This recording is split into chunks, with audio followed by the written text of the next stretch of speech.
Held Wednesday, March the 7th, 2018, beginning at 6 p.m. in the boardroom/administration building of the McAllen Independent School District at 2000 North 23rd Street, McAllen, Texas. At this meeting, there may be discussion by the board on the items and subjects listed as followed. Calling the meeting to order. 2, the presentation and discussion of the MGT Consulting Group Facilities Education Master Plan. And 3, adjournment. So at 6 o'clock, we will start our workshop, and I'll turn it over to Dr. Gonzalez. Yes, sir. We're excited about the opportunity to share where we are at this point. I'll turn it over to Dr. B and Ruben, Dr. Ibarra. Lorena will be joining us, and we're ready to start our presentation. And good afternoon, everyone, and we're glad to be a part of this. We open by stating our strategic plan goals to this workshop. We begin with goal number 1, which is student achievement and student focus. Goal 2 is people development. Goal 3, facilities priorities. And goal 4, financial priorities. So this afternoon's workshop is represented by 7 areas. We begin with a recap about the MGT recommendations that we talked about last week. And then Mr. Ruben Trevino, will move us through the before and after of the basis software system. We have updated that to reflect some new numbers there, so we wanted to show you that.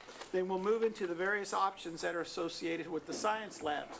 And so next, from there, we'll move on and we'll talk priority sites. That was the recommendations from the MGT Consulting Group.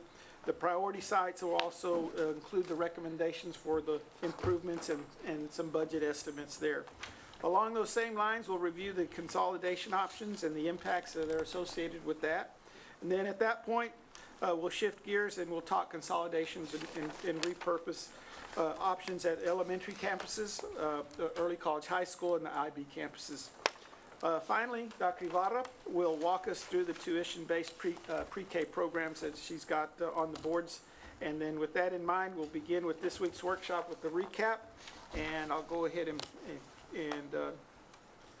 move us into that. If I may, Dr. D. Yes, sir? For everyone's benefit, it's just a discussion. We're throwing everything out on the table to have this discussion so that if something does come out, it would be a structured, actionable item at that point. But at this point, it is nothing more than a discussion and a sharing of ideas that may help accommodate all of the situations we've got within McAllen ISD in terms of facilities and campuses, et cetera. Yes, sir. Thank you. And also, it's important that we be able to speak freely. Absolutely. And express all our thoughts and ideas, because already some ideas in the previous workshops, after time, took fruition, and others were abandoned or shelved. But we have to be able to speak freely, because this is the only chance we can actually talk as board members and giving our superintendent any directions when we are together as a board. And so, even some of the ideas we've talked about in workshops have been floated around for years. Exactly. So, and it takes time to develop an idea before you can bring it to the board as an actionable item. So purely discussion, no action, no direction. There's no direction given to administration or from administration on which way we're going to discuss things tonight. Exactly. Thank you, gentlemen. Thank you, ladies. Yes. Very well, sir. We begin with the recommendations from MGT Consulting. This is kind of from leftovers from part 1. We have several here. Relocate the Hidalgo County Head Start classes into McAllen School District elementary schools. Second on the list there was to sell or to repurpose the old Austin School that we have. And then another one there was to sell or repurpose Old Thigpen. And then we rounded out with sell or repurpose for special education building and move staff into some freed up space that we may have there. Now, Doc, took some time and I drove by the old Austin School. Is there a Head Start program there now? Yes, Okay. That's the arrangement we have with the Hidalgo County. They pay us rent for that, and they keep it up, and they've been there for a couple of years, 3 or 4 years now. Okay. The Austin One Stop is what it's called, or? Yes, Okay. south of Navarro. Navarro. Excellent. Thank you. Since this last meeting, we went ahead and I went to the archives and I found we have appraisals from from the three properties that we're talking about. They happen to be 10 years old. And so Mr. Rubin has contacted John Malcolm, he conducted the appraisals the very last time, and he's agreed to do a refresh for us at a reduced rate. So we're happy to jump on that and get started with that. Good. But when we get, I'll look back to appraisals, I want to talk to you before, well, I'll wait till we get there. Was And there- talking about the appraisals, Well- we do have a quote that was submitted by Mr. Malcolm? Mr. Malcolm. So on the appraisals on some of the properties, on the Thigpen property, on the Austin property, and on where the special ed building is, all those need to be surveyed first for abatement issues. The Thigpen needs to be, the soil needs to be tested, and asbestos in the tile in the pipes. And then the Head Start one, asbestos, and then the special ed needs to be tested for asbestos before you get an appraisal. So I would suggest a phase one, because an appraiser needs to know the value of the land if there's contamination in the top or the bottom, and the building. I'm sorry, let me just finish. When we do the appraisals, I think it would behoove us to do the appraisals in a couple different options. If it was just the land, if it was the land and the building as is, and if it was, like in Thigpen, the part that touches 23rd Street, if you were to go back, like, let's say 200 feet, wherever the commercial district is, if you were to appraise that value out of commercial, and then the back 3/4 of the property as a residential, with options, no buildings, with options buildings. I think if you had like 4 or 5 different options from the appraiser, and the same thing on the, the Head Start one. The Head Start one is a residential area, and so it should be appraised with the building and without the building. And then I think that the location over there by City Hall on Galveston should be appraised commercial, residential. It should be appraised with the parking lot kept and the building raised, because it could be used as commercial with that parking lot, or it could be appraised also as strictly residential. I think that there needs to be lots of options, and cutting the property into pieces too. But I think that before you get it appraised, you have to have this, a state licensed, to come out and test, Assessment. survey, yeah, before you get it appraised. And there are state laws that govern how we can do that because of the appraised values.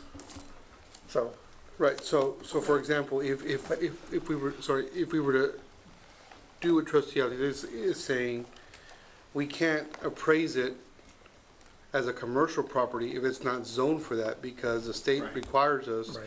to sell it for the amount that it's appraised at, no less than.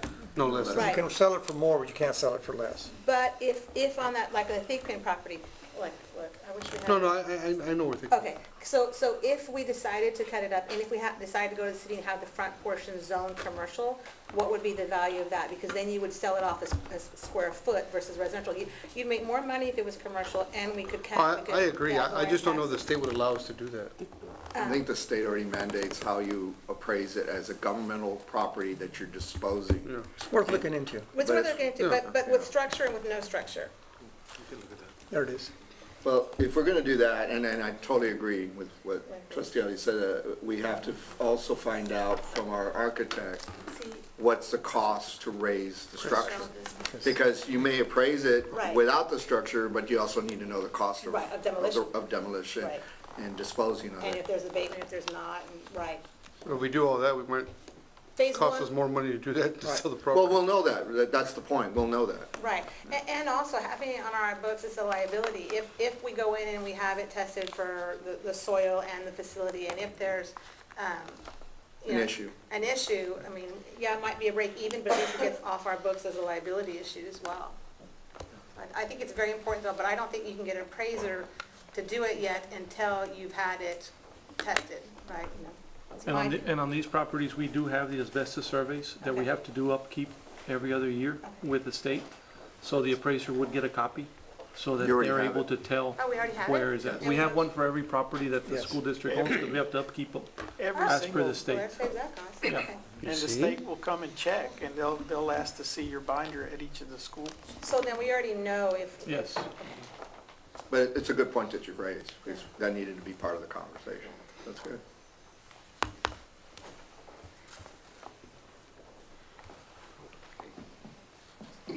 Tony, you'll have the, there you go. This next part of the presentation speaks to the consulting group, the basis. This is the software system that we have, and that came with the comprehensive study that we did, the master plan. And so Ruben's team has updated a lot of the categories here, so I'll let him talk a little bit about where we are with that. And these are the basis scores that we talked about in the previous workshop.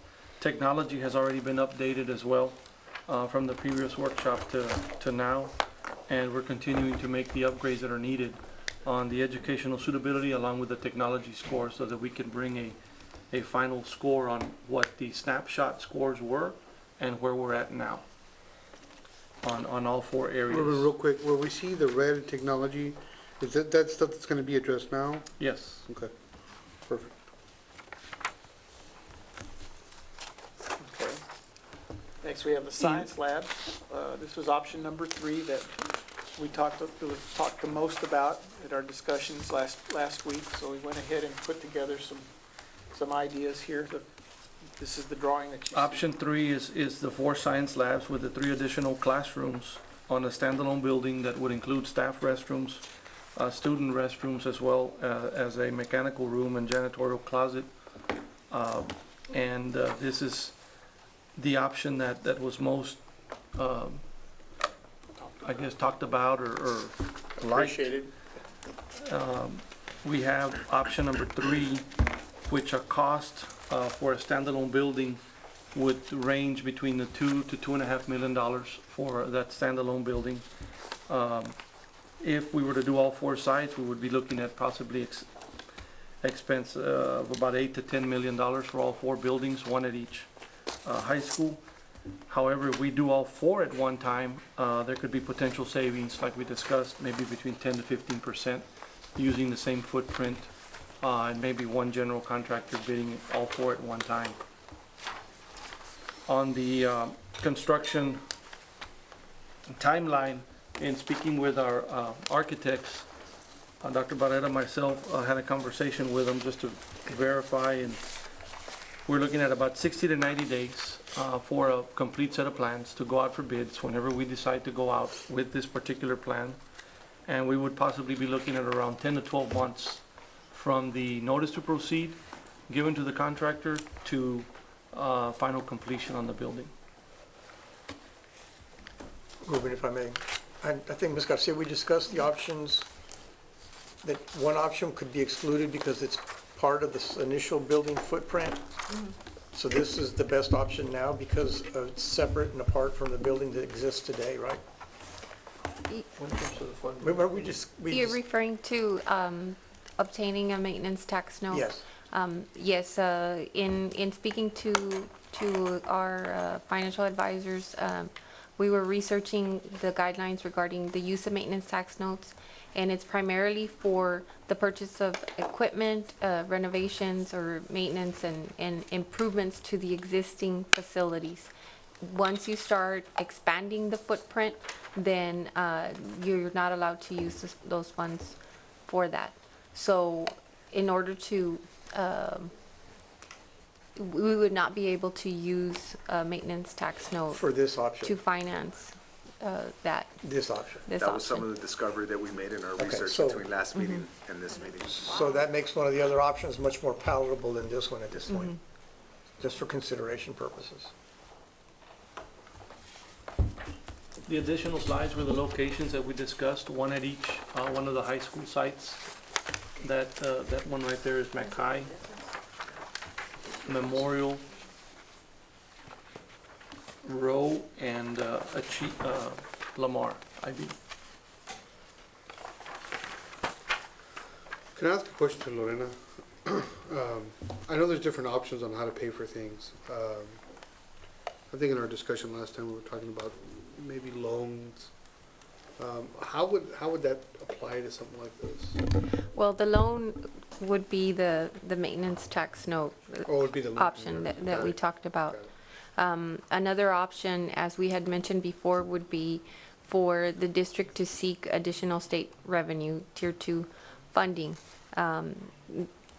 that of course would require a penny swap in our case, using a portion of that money to finance. Now, however, the total for the four would be $10 million.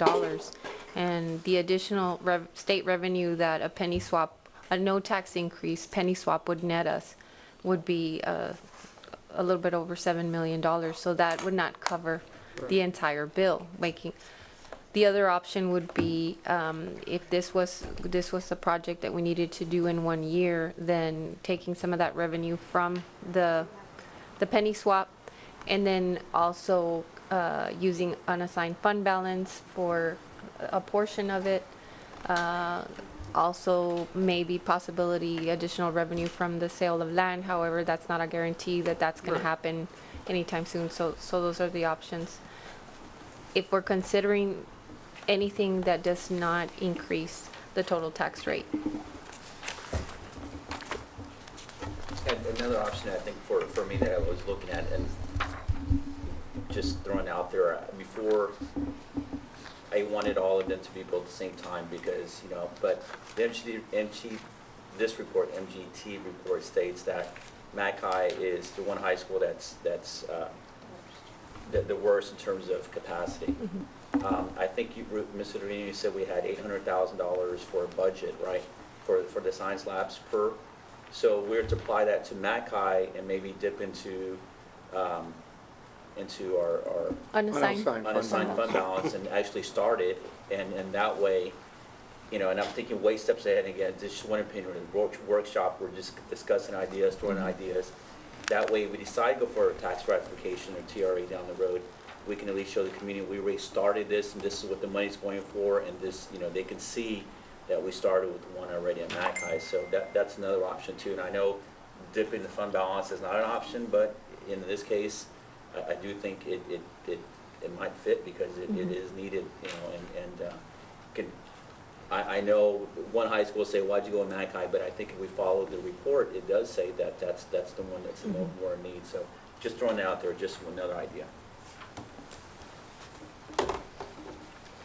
Our next slide is the MGT report on the priority sites based on a combined score of less than 70 or greater than 120 on utilization. You have 6 campuses there, along with Early College High School. The next slide, Do we truly want to consider early college high school if even MGT didn't look at it because of the situation that it's in with being in the portables, or? We do have a recommendation coming soon with regard to what administration recommends would be a feasible solution. Okay, yes. thank you.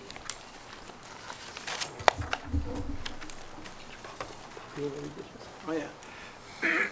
This has got a qualifier that MPT, in the body of work that they submitted to us that we thought was pretty interesting. So I went ahead and added it here.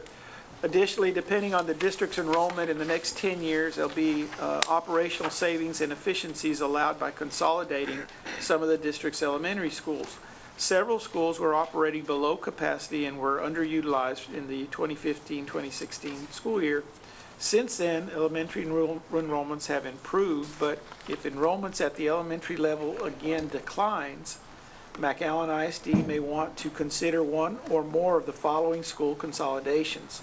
The district will need to carefully review enrollments at each of these schools before making any consolidation decisions. So, let's go ahead and roll that one more. The next slide gives us some of the consolidation recommendations by MGT. The first option would be addressing 3 elementary schools, which would be Castañeda, Garza, and McAuliffe. The recommendations per MGT is the Garza enrollment is at 578, utilization would be at 80%. It would be adjusting boundaries to reassign 150 students from Castañeda to Garza, 473 from McAuliffe to Castañeda. That would bring the Castañeda enrollment to 672, which that would have that campus at 88% utilization. And then we would have a reduction or repurposing of McAuliffe, which is one of the campuses that had the lowest combined score. That combined scored at 71, and then followed by Garza at 74 and Castaneda at 78. Yes, And the score that defines building deficiencies correct. or needed improvement. Combined score would include Yes. all four. All four categories. Yes, all Yes. four categories. Now, this also assumes that enrollment continues to decline, and it doesn't include any kind of new recommendations that we might have to have a pre-K program or Yeah. add additional programs to our schools, right? That's right. It's a snapshot, Right. back. Okay.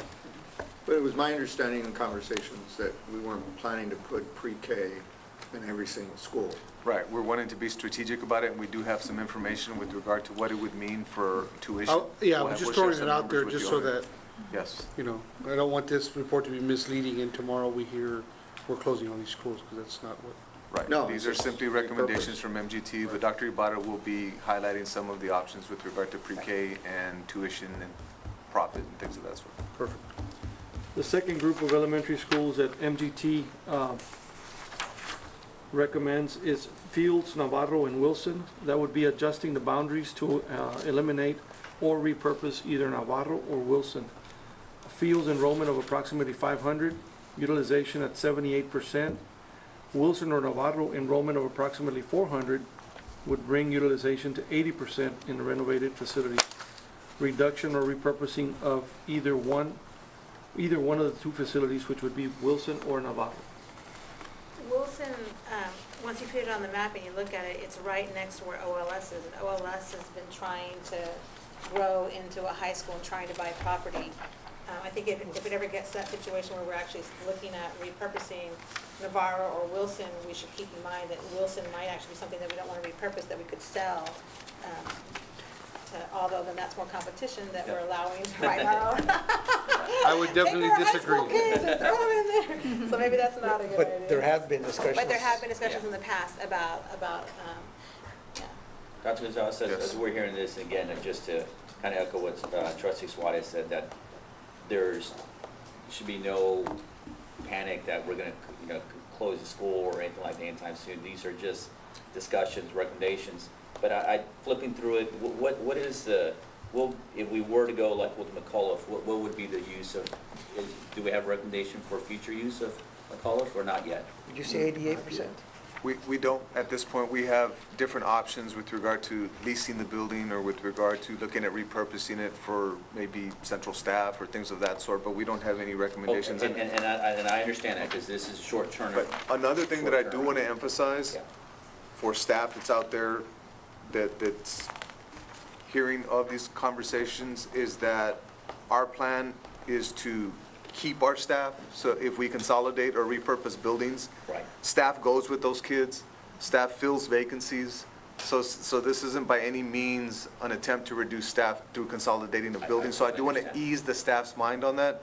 Right. Because everybody knows you're an employee of the district. It may not be on the campus that you're at, but you will have a position. And I So think I as did we want to go, emphasize yeah, that and point. I agree with you, and I appreciate you saying that. I think the other point for me too is, as we go to the next steps, right, because, everything builds on itself, is if we were to have a little consensus on one of these, what would be the future use of McAuliffe? Because that would help me too. If I don't see a future use, then what's the point of doing this if it's going to sit there vacant? Again, just my opinion, but I know we haven't had time to think steps down the road. but- We will very shortly get into a discussion on another elementary school that we have ideas Yeah, for. I peeked at that one. And Head that Start. will I have see a that. recommendation, I see that. yes. Okay. If I may. Yes. In the report, it talked about, and it was a suggestion was made earlier, but it also, here it makes a very specific point in the MGT report, and we moved past it in the slide if we can back it up. Tony, go back. If we can back it up. One more. You were there. When it talked about Achieve Early College High School, again, this is an MGT recommendation, and it talked about renovation and addition of Lincoln Middle School to house both Lincoln students and Achieve College High School. I, for one, and I think we may have a consensus, that I don't believe we should be putting middle school students with high school students on the same building. Yes, sir. Okay, so, this is gonna be made available, I think we ought to be clear. If anybody sees different, then tell me, but that's the way I feel that we shouldn't do that. Yes, sir. And Totally agree. as we proceed, our recommendation is going to be to do exactly that. We do have some recommendations, but that it does not involve the commingling of middle school and high school students. Part of the issue, I think, that we may have found out is that the state would not allow to have the same code for a middle school to apply to a high school and vice versa, is my understanding. Yes, sir. As well. In addition to our feeling about commingling middle school and high school students in the same building. Yes, sir. Okay. Then how do, I've been in a facility of one of our competitors, and they have K through 5 on one side, and they have cafeteria, and then they have 6 through middle on the other, but it's a K through 12 campus. How do they code it then? How are they? Is there an IB program within that school? No, I'm not saying just, you weren't saying IB, you were No. just saying all in general. I was talking about in general, just Right. that we should not commingle You could students. code it, but it would affect the way we do things with IB. It would affect, Well, I'm not talking IB. I'm talking, if you were to, let's say you wanted to move in 6 through, hypothetically, you want to move in 6 through 12 at Lincoln. Are you- Would this be a public charter? Yeah, public charters do that, that's what I'm saying. Different rules? They don't have the same rules Different as we have. As far as coding. Yeah, in fact, a lot of their ideas were supposed to be an incubator that eventually would transfer over to public ed, but they And never haven't. did. The closest that you can, in some ways, but it doesn't apply to commingling, is the District of Innovation. Now, in that list, commingling of students, though, does not apply. Well, by commingling, I mean middle school and high school on the Right. same campus. On the same, okay. Yeah. Okay, so then all those conversations that we had, they're for nothing then? No, it was a good conversation. No, 'cause- no, I'm just saying, had we known that, we could have, I think that part of that was a blessing for us because it made us go research and it made Right. us go find out. And for that reason, as we get to our recommendations, it's based on all that discussion we had at the previous workshop, so it was very helpful to us. It wasn't for naught. I mean, we had to know this, so now we have an educated understanding why they are, why we can't. And more importantly, how do we feel going forward? So you can put them on the same property. So I'm making a very clear distinction here. I'm saying on the same the facility. same facility, but you Yeah. can't have its own property, but Yes, they cannot be attached to each other. And can we move 6th grade back to elementary? You can. Like intermediate, we have some, we could. I mean, that would, if you have 200 under at an elementary, if you move that class of 600 back down, and then how would that fix the numbers? Would well, then that, you would have middle schools that are half empty. well, middle schools. And then you would overcrowd some of your elementary schools. Well, our middle schools, Kathy and Morris are overcrowded by, I would imagine, the same number of 6th Those are graders. the So same if we kids move- that go to Milam and Gonzalez. Well, I think at this point, I like to approach things that, everything's on the whiteboard. Yeah. And we're not taking, just like we did when Yeah. we did the strategic plan, we didn't get into debates or the nuances, we kept putting them on the board. And then- And I think that's a valid thing to put on the board, and I also think the 9th grade, I'm not saying we should, I'm saying, I think we ought to look at the high schools, because we know they're getting there, is it, maybe we have some, that's a point of conversation as we move forward.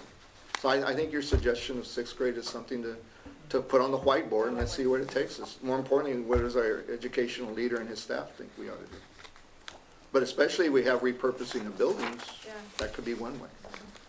Just a thought. Or filling up your middle schools, or filling, Yeah, exactly.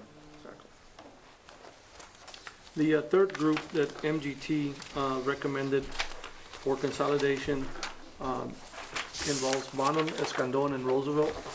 And that would be adjusting boundaries to eliminate or repurpose the use of either Escandon or Bonham.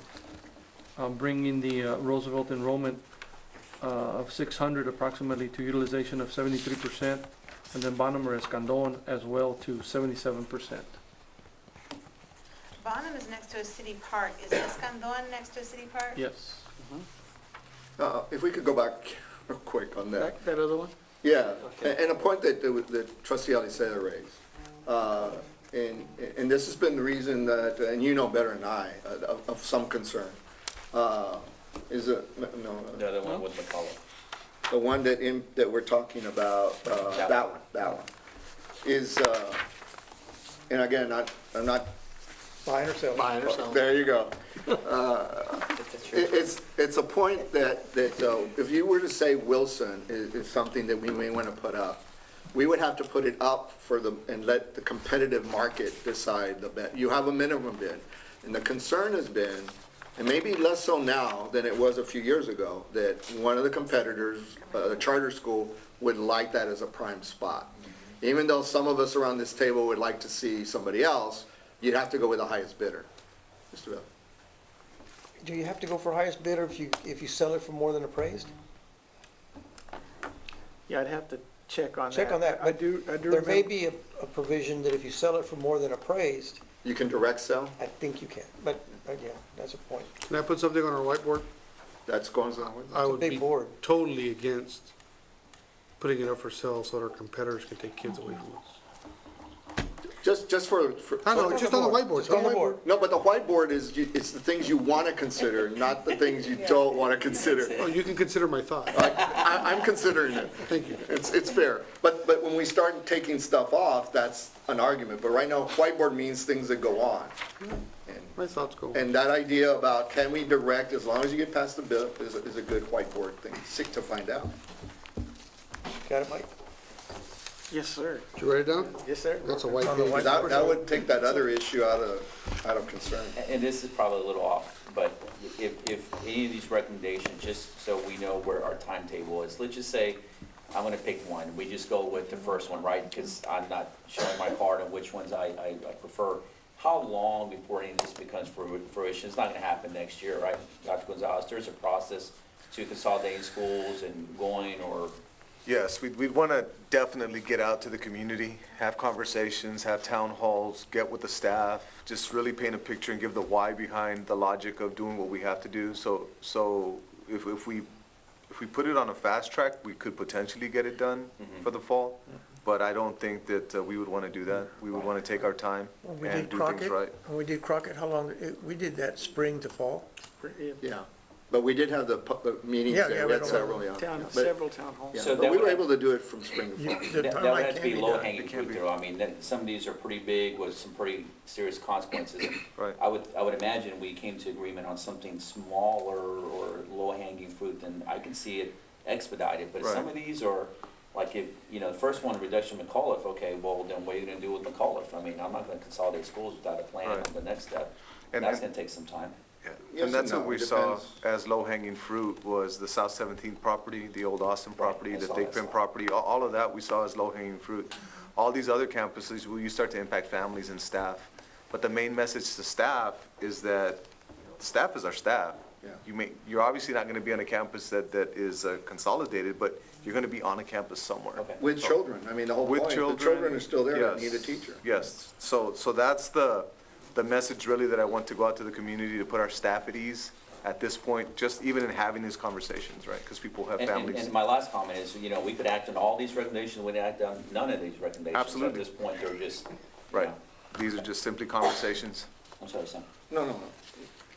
It's okay. The key, I think, in moving forward, and I don't know if it's gonna be part of our discussion today, but, MGT did talk about, in some of our workshops, the idea that we have a plan for a continuous review going forward. So let's say elementary schools, you have 20 of them, that you can do it in 5-year or 7-year, or you can do it in 3 years, as you group neighboring campuses to each other.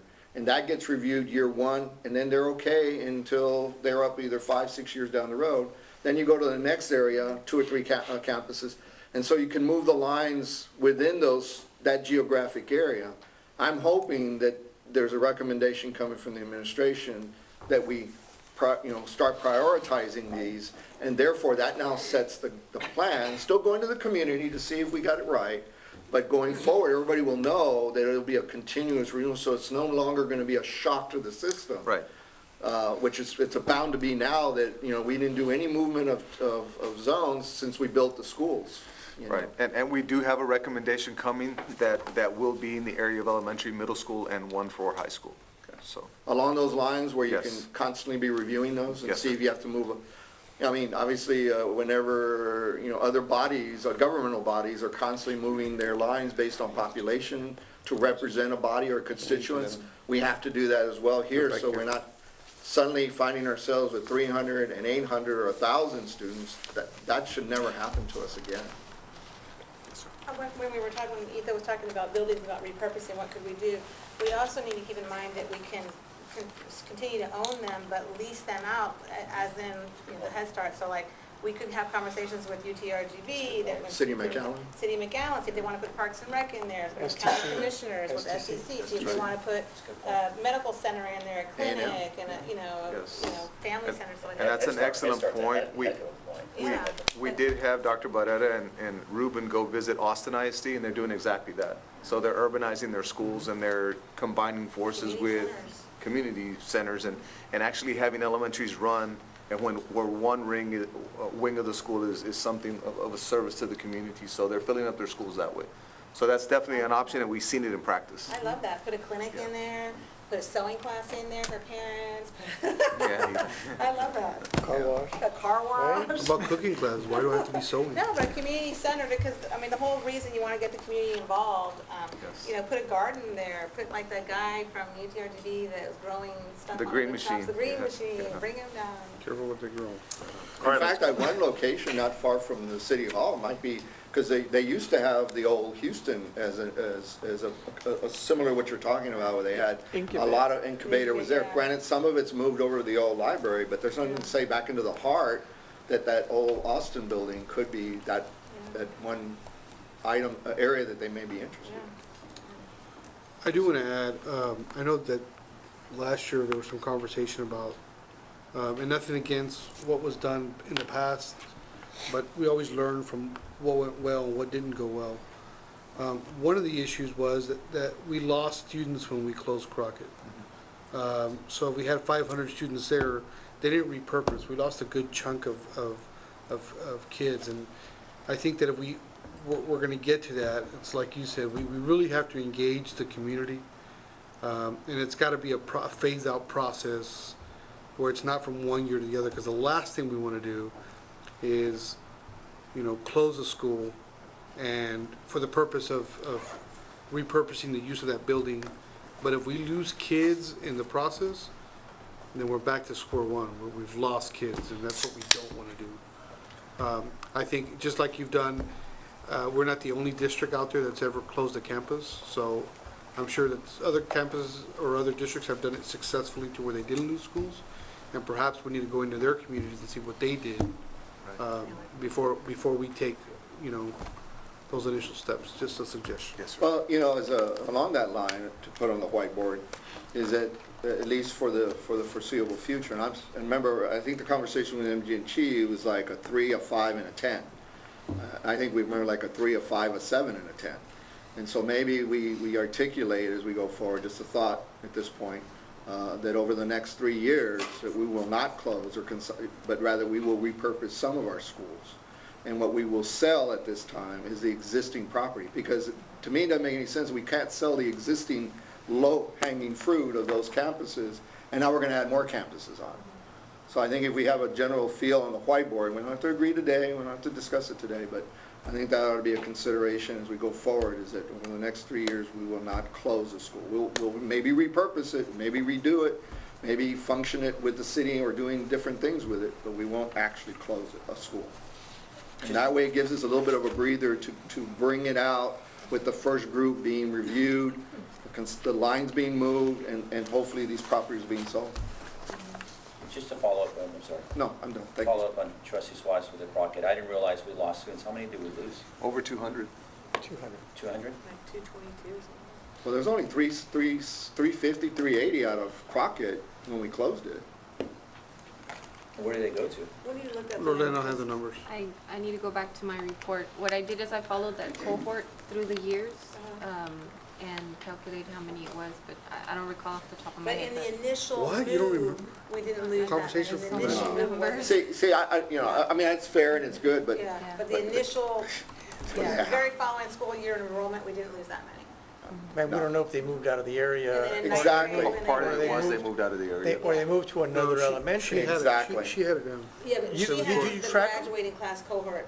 What we're talking about is that year, from that year to that, you're supposed to leave today on Friday and go there on Monday. No, I mean, have can't- the specific students that were Yes. enrolled prior to the move, and I followed those students through the Subsequent years. subsequent years and calculated Years. how many of those students that did not next year. re-enroll in McAllen ISD the But following we year. lose The students following from elementary to junior high to high school anyway without consolidating schools. So I don't, not too sure, because you have IDEA, you have other, I shouldn't say their name, we have other competitors out there, so it's kind of hard. I think to having a me spreadsheet somewhere. would be the immediate number. Did we lose? That's what I'm trying to get at. We don't have to, if you can share that with the next meeting and get those numbers right, I just want to put a number out there or say that we lost 300 students if it's not verified. I think, my opinion. It wasn't 300 students. Okay, well, No. I mean, To me, that helps me make Yeah. decisions down the road if we're gonna close schools down the road. I'd like to know that to see what the impact The was. consequence of it. Thank you. Yeah, the last number we had discussed was in the 200 area, but as trustee Vela pointed out, it may have been just a natural relocation, not having anything to do with closing down Crockett, where they were gonna move anyway. But if you have that data, let us have it. Yeah, Yeah. but we will look at it. And I think it's, It's on since the you way. have that data and you've done the Right. work, I think we need to have one, Dr. Gonzalez, for the district, is to see what movement, if we can determine that. Because then you have a true correlation of, is this an aberration? Or was it truly what we did at Crockett? Or is this what's normally happening throughout the district of movement? But we all know that there's a lot of movement throughout the year, sometimes 2 or 3 moves by students as their family has to move from housing to housing, and it's just a transfer to a different location. To me, the immediacy would be, you closed it at the end of May, and folks during the summer and into September went away. That tells me a whole lot more, that immediate action causes a repercussion of saying, you know what, I'm leaving McAllen because you closed Crockett. We will hunt for that information. Where are we at? The next slide is an option on the consolidation of Navarro Elementary with Fields, Thigpen, and Alvarez Elementary. The repurposing of that campus would be to use a new portion of Navarro Elementary as a possible Head Start facility. And this is one of the things we were talking about with regard to a repurpose, where we say, if we took Novato and we were able to absorb the kids that are at the old Austin, the one we're looking at selling, and we were able to absorb the Head Start kids that are currently at Seguin, we could use the new portion of our existing Novato. And with the kids that are there now, we can disperse those kids to a new school, right? We take our time, but we send them to a new school Fields. We send them to a new school Thigpen as far as facility, literally a new structure, because it's an attractive building to go to. And then we also have Alvarez, who's an IB primary year program. So if we can disperse those kids from Novato into those buildings and tell the story of why they're quality educational institutions over time, we believe that we could start a quality Head Start program in a nice facility that's currently Novato as an option, and that we would absorb all of that staff into our district. So nobody in that particular building would lose their job. They would be absorbed into the district, but we would have a nice, solid, brand-new, newer facility for Head Start, and then that's a repurpose of a building. I know it's been a few years at Navarro. My son went there for the K-Talk, the speech therapy program. Do we still have that housed there? I'm not sure. We have those students at Head Start, so basically the special ed staff reports to the Head Start and provide those services there. They go part-time, they only have very few students at Navarro, but basically they're at the one-stop center. So we're not doing any sort of speech therapy or any sort of? Yes, we are. But again, we used to house it there, but Right. now we moved it to Head Start. Now they're Okay. being served at Head Start. That's what I want to make sure of. Thank you. I'm a little confused on you portion of, I hear you. So we won't use the old portion of Nevada? Well, we know that one of the concerns is the fact that we would have to re-roof that older Oh, portion okay. of, so we have different alternatives. Could we use that for parking so that we have additional parking, because that's one of the weaknesses? But what we do Yes. know is the new portion is a very structurally sound facility, Okay. and it could absorb Head Start, and we Okay. believe that could create a pipeline What's the to keep those capacity kids for the in. new portion? What's the capacity for the new portion? We And have, what you million- It's about we It's have about that. 300 students. Right now, All they're the students currently are there. housing every All the classroom in the new Everybody's portion. in the new portion. Right. The others Yeah, more they're doing support that now. administration. So right now, the capacity is about 300. Okay, Right, with a building capacity of 502. okay. There may be, put it on the whiteboard, You're right. Yeah, there you go. crossing major thoroughfares is a big issue with that particular There you move. go.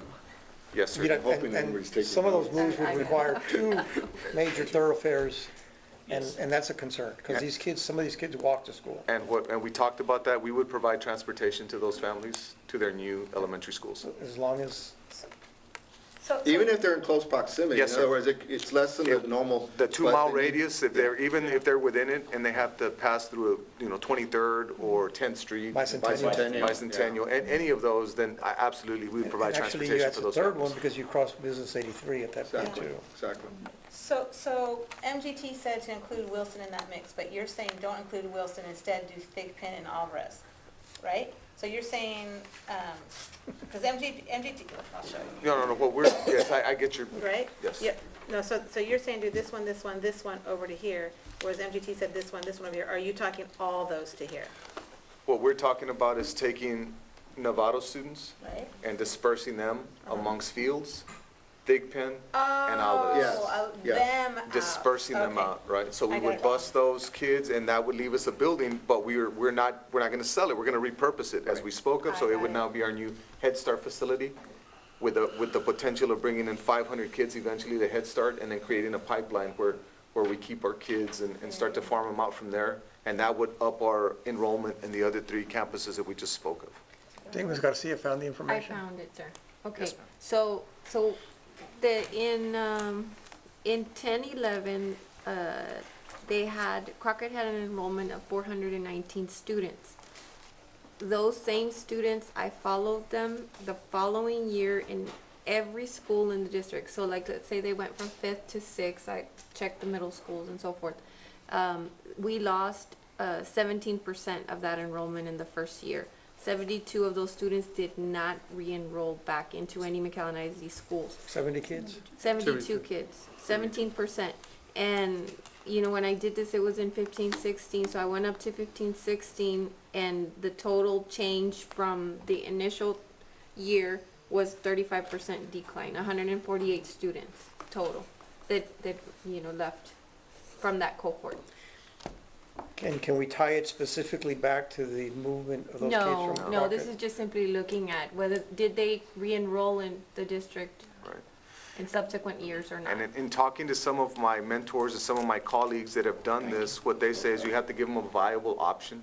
So a new school, a newer facility, a nice building to Yeah. go to, or a nice program. Yeah, you do it the right way. So yeah, in for- Fields and in Thigpen, we have quality schools that offer STEAM Plus, and then we have all of it, it's a PYP. So we think that everyone is a viable solution that we can sell to parents to say, please stay with us, and give them the reason with regard to the business decision that we made to close. And so now that takes Wilson off the table then? That takes, for now, that For takes now, that Wilson takes off the Wilson. table, but it's a phased deal, so this would be, How old is until Trustee it's off Saliba. the whiteboard?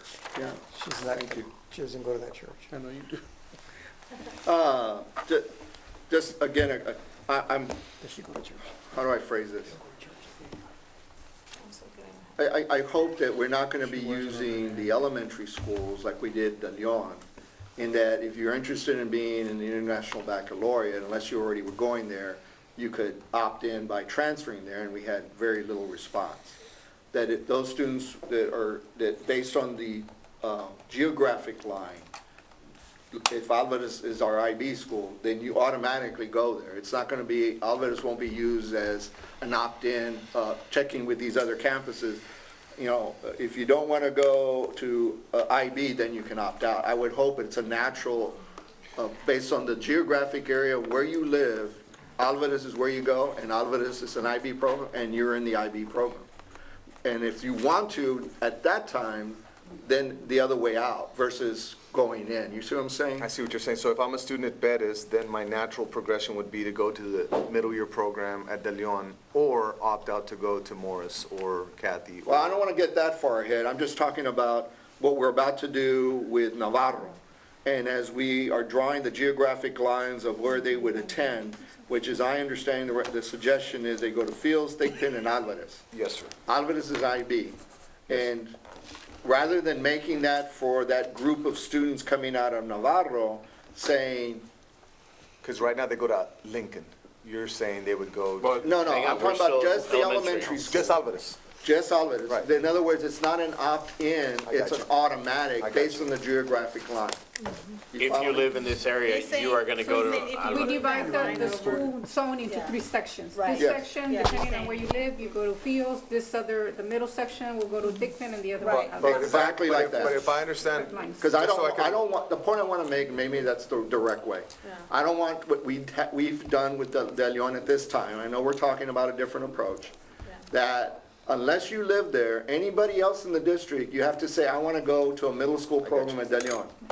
I don't want that to happen to the elementary schools. They should be based on their boundary initially, and then anybody wants to go, just like we did with De Leon at the initial onset.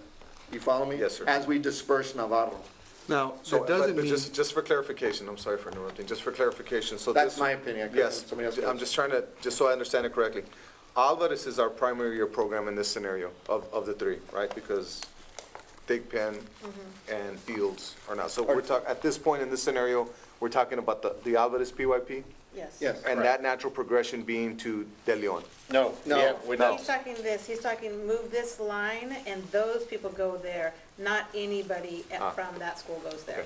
But I respect your opinion, but I think if I, Remember, we're whiteboarding right now. right, but if you're a Novato and you have a choice of the 3 schools, but if I want to take mine to Alvarez, because Then you can, you can. Oh, okay, was that, well, I thought you were saying that if you're only in I- that zone, No, to start with, we should do like we did with De Leon. Give 'em That if you options. are, no, if you're already zoned to go to De Leon and it turned to an IB, you stayed at De Leon and Right. you had to physically decide I want out. right, I'm saying that with this group of people, as we disperse Navarro and we do the lines, they're gonna now go to Alvarez. okay, And as they go to Alvarez, they're IB. You're gonna The rezone. only way you get out is you have to opt out. okay. But Versus I- what we're doing now is it, I hear you, okay. but if I'm not in the Alvarez zone and I'm in Novato, You instead cannot, of going to Thigpen, I want my kid at IB, we should let him go to. Yes. yeah, it will, Yes. it will. Okay, well, we're on the same The page. only Yeah. difference there is that if I'm a parent and I'm zoned, now that the lines are moved, that I'm zoned to go to Fields, well, we're gonna give you transportation to Fields. Yes.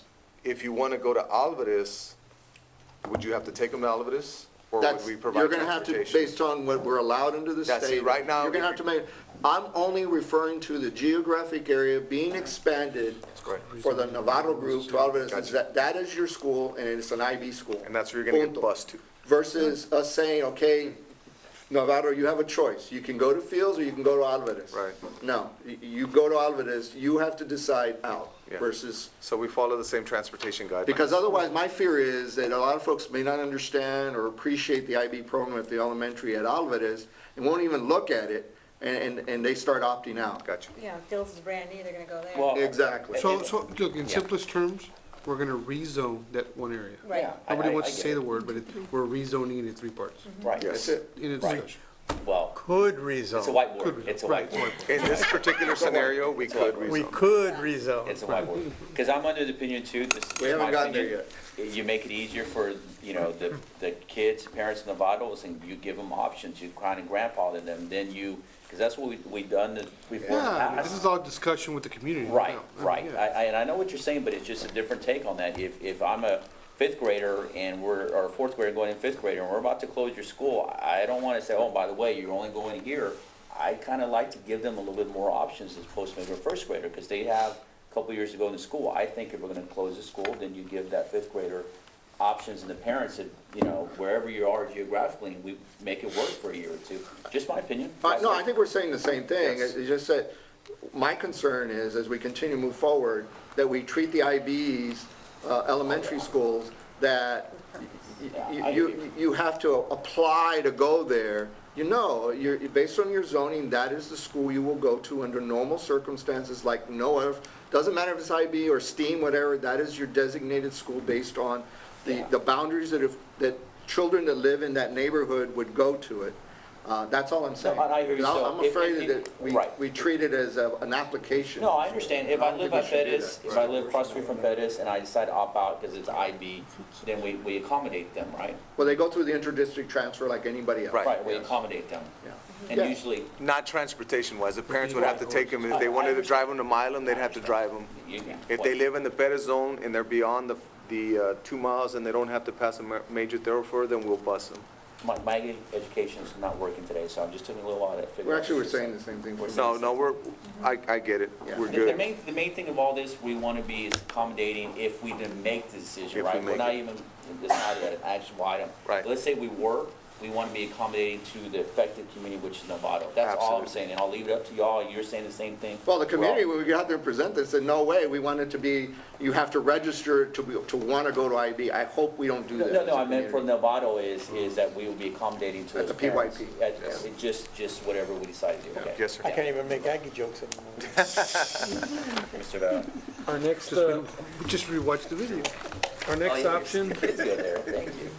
our next option for consolidation would be to move Lincoln Middle School to De Leon Middle School.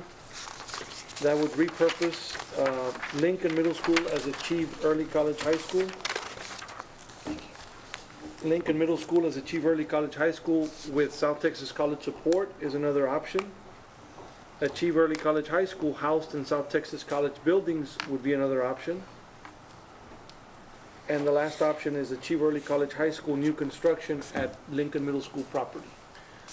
And the option that we believe in discussion and researching that's most viable to us would be to consolidate Lincoln with De Leon and to move Early College High School to the Lincoln campus and to provide shuttle services there.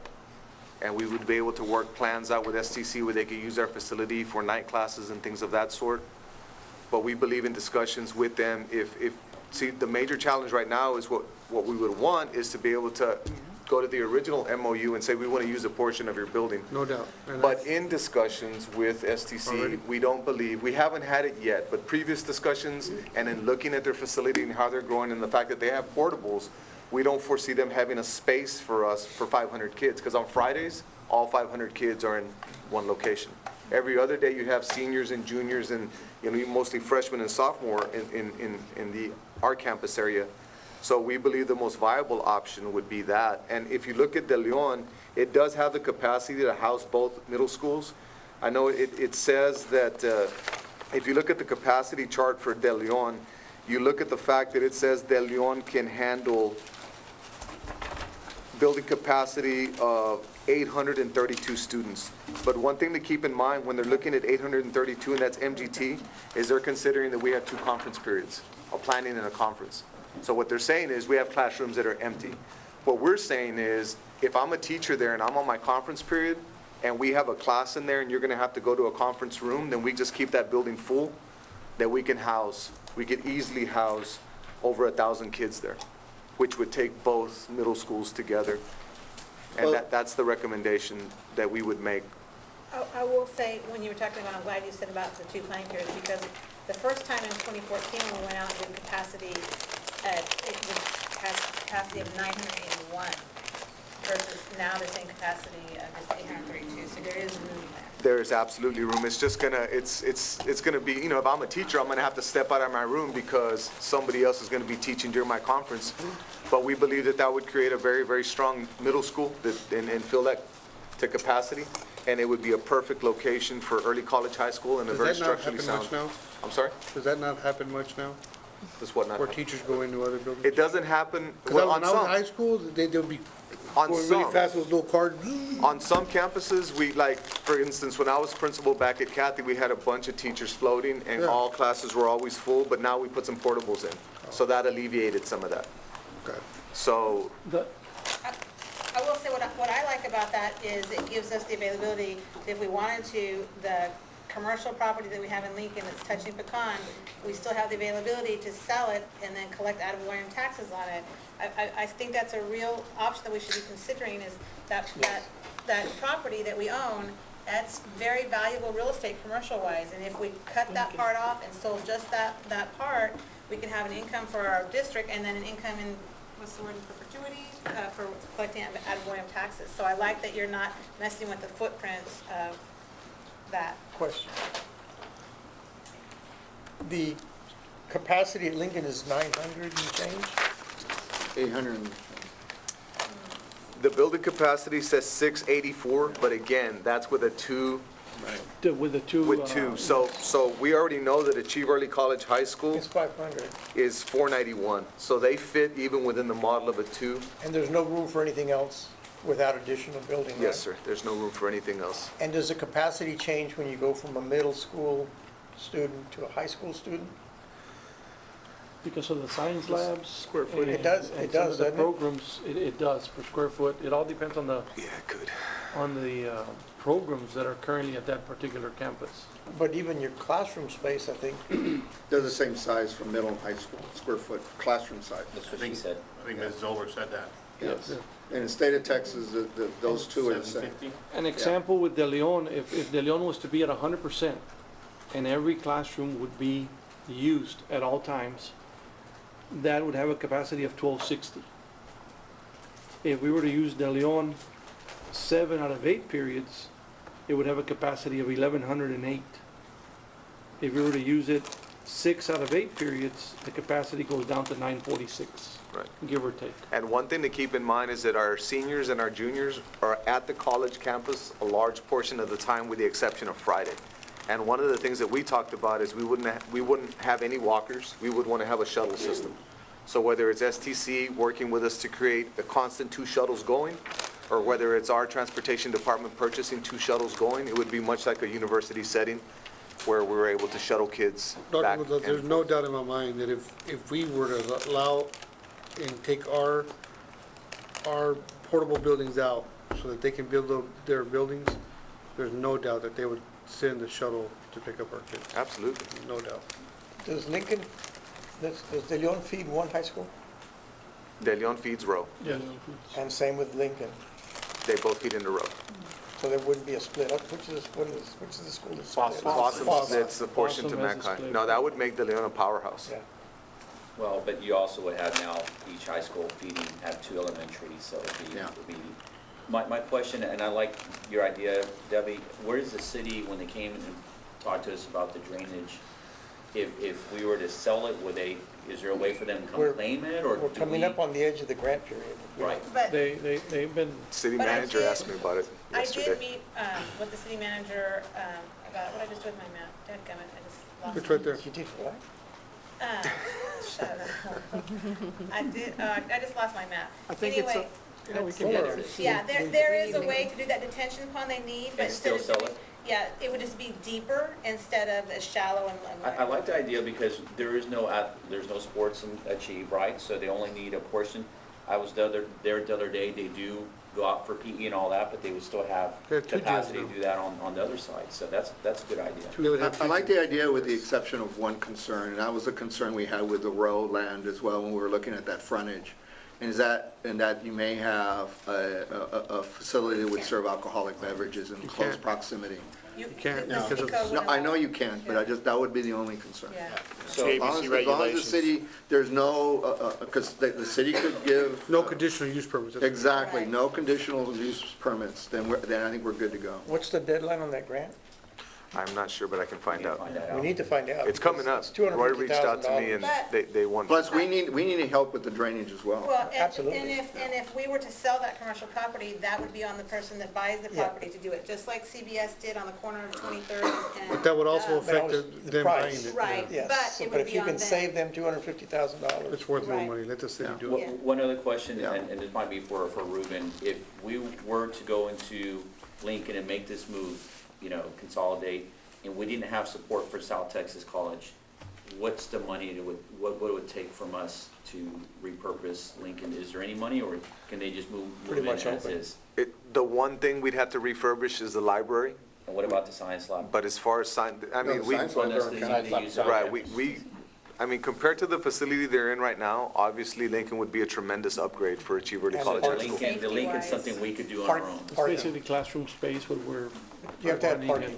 And safety, they're now in a safe facility versus being out in the open. Yes. No, I agree, I just want to see, we can't, in other words, we're not counting on support from South Texas at this point. No, we do want to team up with them to say, if you'd like to use our facility for night classes, if you'd like to use our gym, if you'd like to, so kind of do a back and forth with them Makes sense. and hope that they could meet us halfway on some of the things that we need. That meeting set up, yeah, the meeting is set up for after spring I break. understand, We do have the meeting set up, yes. okay.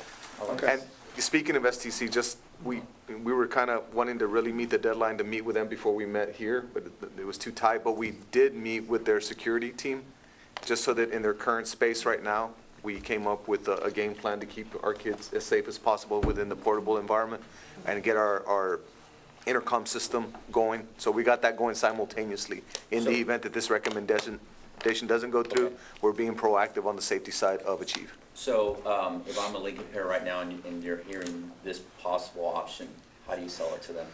One of the things is that we know that De Leon is a world-class middle school. We have the middle year program there. It has a tremendous fine arts program. It has a tremendous athletic program, a very strong staff. And many of the teachers that you currently have at Lincoln would be going along with the students to the De Leon campus. So we believe that they would receive a top-notch education. But the other message is to the staff, because I know that some of the Lincoln staff is uneasy, just to let them know that they're going to be absorbed into our district. That our plan is to absorb our staff into our district, should this become a reality. Okay. Our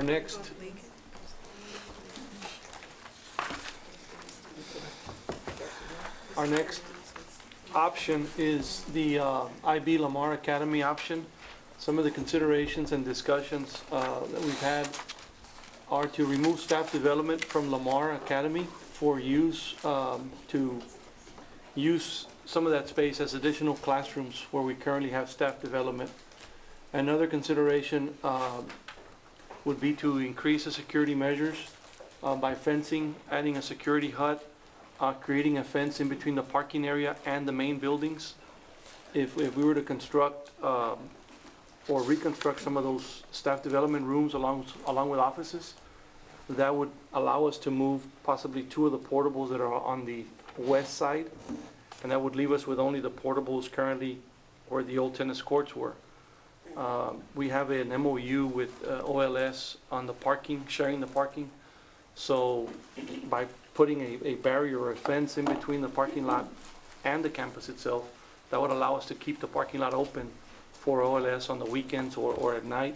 And during the day, we would fence the whole campus in and keep the students safe in one basic area. Marco? My concern with that is if you remove those two portables and put a fence there, what happens if the program continues to grow? Then where do you go? Trustees. I didn't get that one. The option there where the Because- portables are at Right. is where if the districts move forward with the science lab buildings, that is where the science lab building would go Yeah, with but let's, additional okay, classrooms. let's be realistic. I mean, I don't think we're gonna come up with the $10 million right now. So let's just say we, and I'm just playing devil's advocate Yes. on the whiteboard. We removed two portable buildings because now we have space inside the staff development, right? Yes. Okay, 3 years from now, we see the enrollment of IB grow, which there's no reason why it shouldn't be growing, right? Right. So now we've eliminated those two portables and the space for those two portable goes. Now where do you put new portables? We believe in having conversation that the space within our current staff development, if you look at the size of the Texas Our Texas room, that could be turned into two or three very large classrooms. No doubt. That's all- been said. We think we can accommodate that, because right now, the Lamar campus houses 666. Okay. That's the capacity. So we don't really want to grow, we want Can't go past to, that. yeah, we don't want to grow the program too big. We want to find that sweet spot with regard to the quality of it. So we believe that by removing them, we would still have space if we utilize the staff development portion of it. And a big part of making the recommendation was really looking at how, when we considered De Leon and tying the IB diploma year program to De Leon, it led to some complications there, so we didn't want to go. So that made it very easy to start to say, well, how can we leverage this DYP that really acts as a magnet for us, that pulls a lot of kids from outside and within, and has a long legacy of success, and how can we make it safer? So the fencing came into it, the removing of portables, the utilization of staff development, all of those things came in so that we can build on that program, but we wouldn't want to get bigger than the 667. That's including options. Trustee Saldívar. Thank you, Mr. Where the two portables are right now on that basketball court, is there a way that you could add a structure to that and enclose it and make it a permanent structure, attaching it to the backside in some way, shape, or form to the staff development building, instead of leaving those two portables there? And could we also look at the possibility of what the science lab would look like if you were to do that, and where that would be placed? What was the plan for that, at that location? The schematic on the plan was in the field. It wasn't on the tennis court. Right. The I know, schematic of the but- science lab would be where the 3 portables are at now. Right, but you see where those two are with the? Yes. Yes, sir. Now there's 2 additional portables There's where 4 those there. 2 are. There's Right, 4. and so what I'm suggesting Ooh, is, can we look at what it would cost to take those 4 portables out and build a structure to line up with the backside of the staff development staff building? development. Yes, sir. And create classrooms with that. We may not be talking a whole lot, and it may make more sense than what we're spending on portables and keeping kids in portables. We could look at that. Dr. Gonzalez? Yes, sir. Something Just a else to put thought. on the whiteboard Whiteboard. is, why not make the science lab inside the staff development building? We could. I mean, Texas is a Drop huge the room. mic. It's a huge. Done, start tomorrow. You know, I know every time you all have staff development at IB, because I get a text from a particular student that goes there. You know, Roy? I see your GPS here. She wants to know why you're not going to the, But she I know wants to she know why went- you're not going to the meetings, I know bro. she went to school, but, Dad, I can't find parking. Too bad, get there earlier. Right. It sounds like a combination of the two, is expanding it for classrooms and also putting the science lab within what is now, maybe a lot less than the money we were talking about as a There's some stand-up. additional space at Lamar that could be used once we decide to move the print shop from that area. Yes, sir. If we move the print shop into one of our underutilized Yeah. buildings, that could become an additional classroom or 2. The as challenge becomes is we have a lot of staff development that happens at that building, so we have to utilize. I know. Have you considered? The convention center, maybe? Well, we, Well, have you considered Wilson Elementary is a 2-story building, it's right next door, we're trying to repurpose it. It houses about 600 students, the same as Lamar. Have you considered moving Lamar to Wilson Elementary? Maybe throw that on the whiteboard. It's a that's another size issue. the park. Yeah, because that's an That's elementary built for an school, that's not a middle. The halls are a lot smaller. Was it Well, there the one there that is, a what was building that, that's Danny, the have you sat in original? the potty at Lamar? Was that I mean, you elementary or fall to the middle ground, school? so It wasn't there's That's no something that we Where they can are put now on, in the we'll put that on the restroom. But I would whiteboard. put that on the Yeah, whiteboard. I definitely, mean- Yeah. we'll definitely do that, but one of the things, we're gonna utilize FMO, if it goes through FMO training facility, maybe rent some space from the city, or kinda come up with an agreement on how we can use some of their space for training, and then do a lot more of our instructional leadership seminars at campuses. So that's something that we can work around, but we know that by taking staff development out of that environment, we'll free up a whole lot of space and a whole lot of traffic, so. You know, if you go along with what Trustee Alicea just mentioned, that's pretty good. Yeah. First things first, is gotta have state-of-the-art science labs, as we talked about, so you're gonna do that anyway.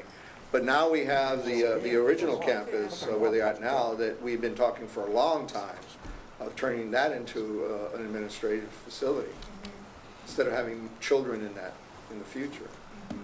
Can you look at a cost of that if we were to do that? We could look at that. There's substantially less parking at Wilson than there is at It's half a But, block. but it's half a block, and you've got a lot of property there where you can add parking. Plus, I mean, you remember, don't need all that the playground. OLS lets us use their parking during the day. Yeah. That would be, we could look at that. I mean, I think that might be a win-win, because we need to repurpose Wilson, and Lamar needs a better housing, and it's the same, you know, it fits about 650 students. Something to think about Yes, ma'am. It's on the whiteboard.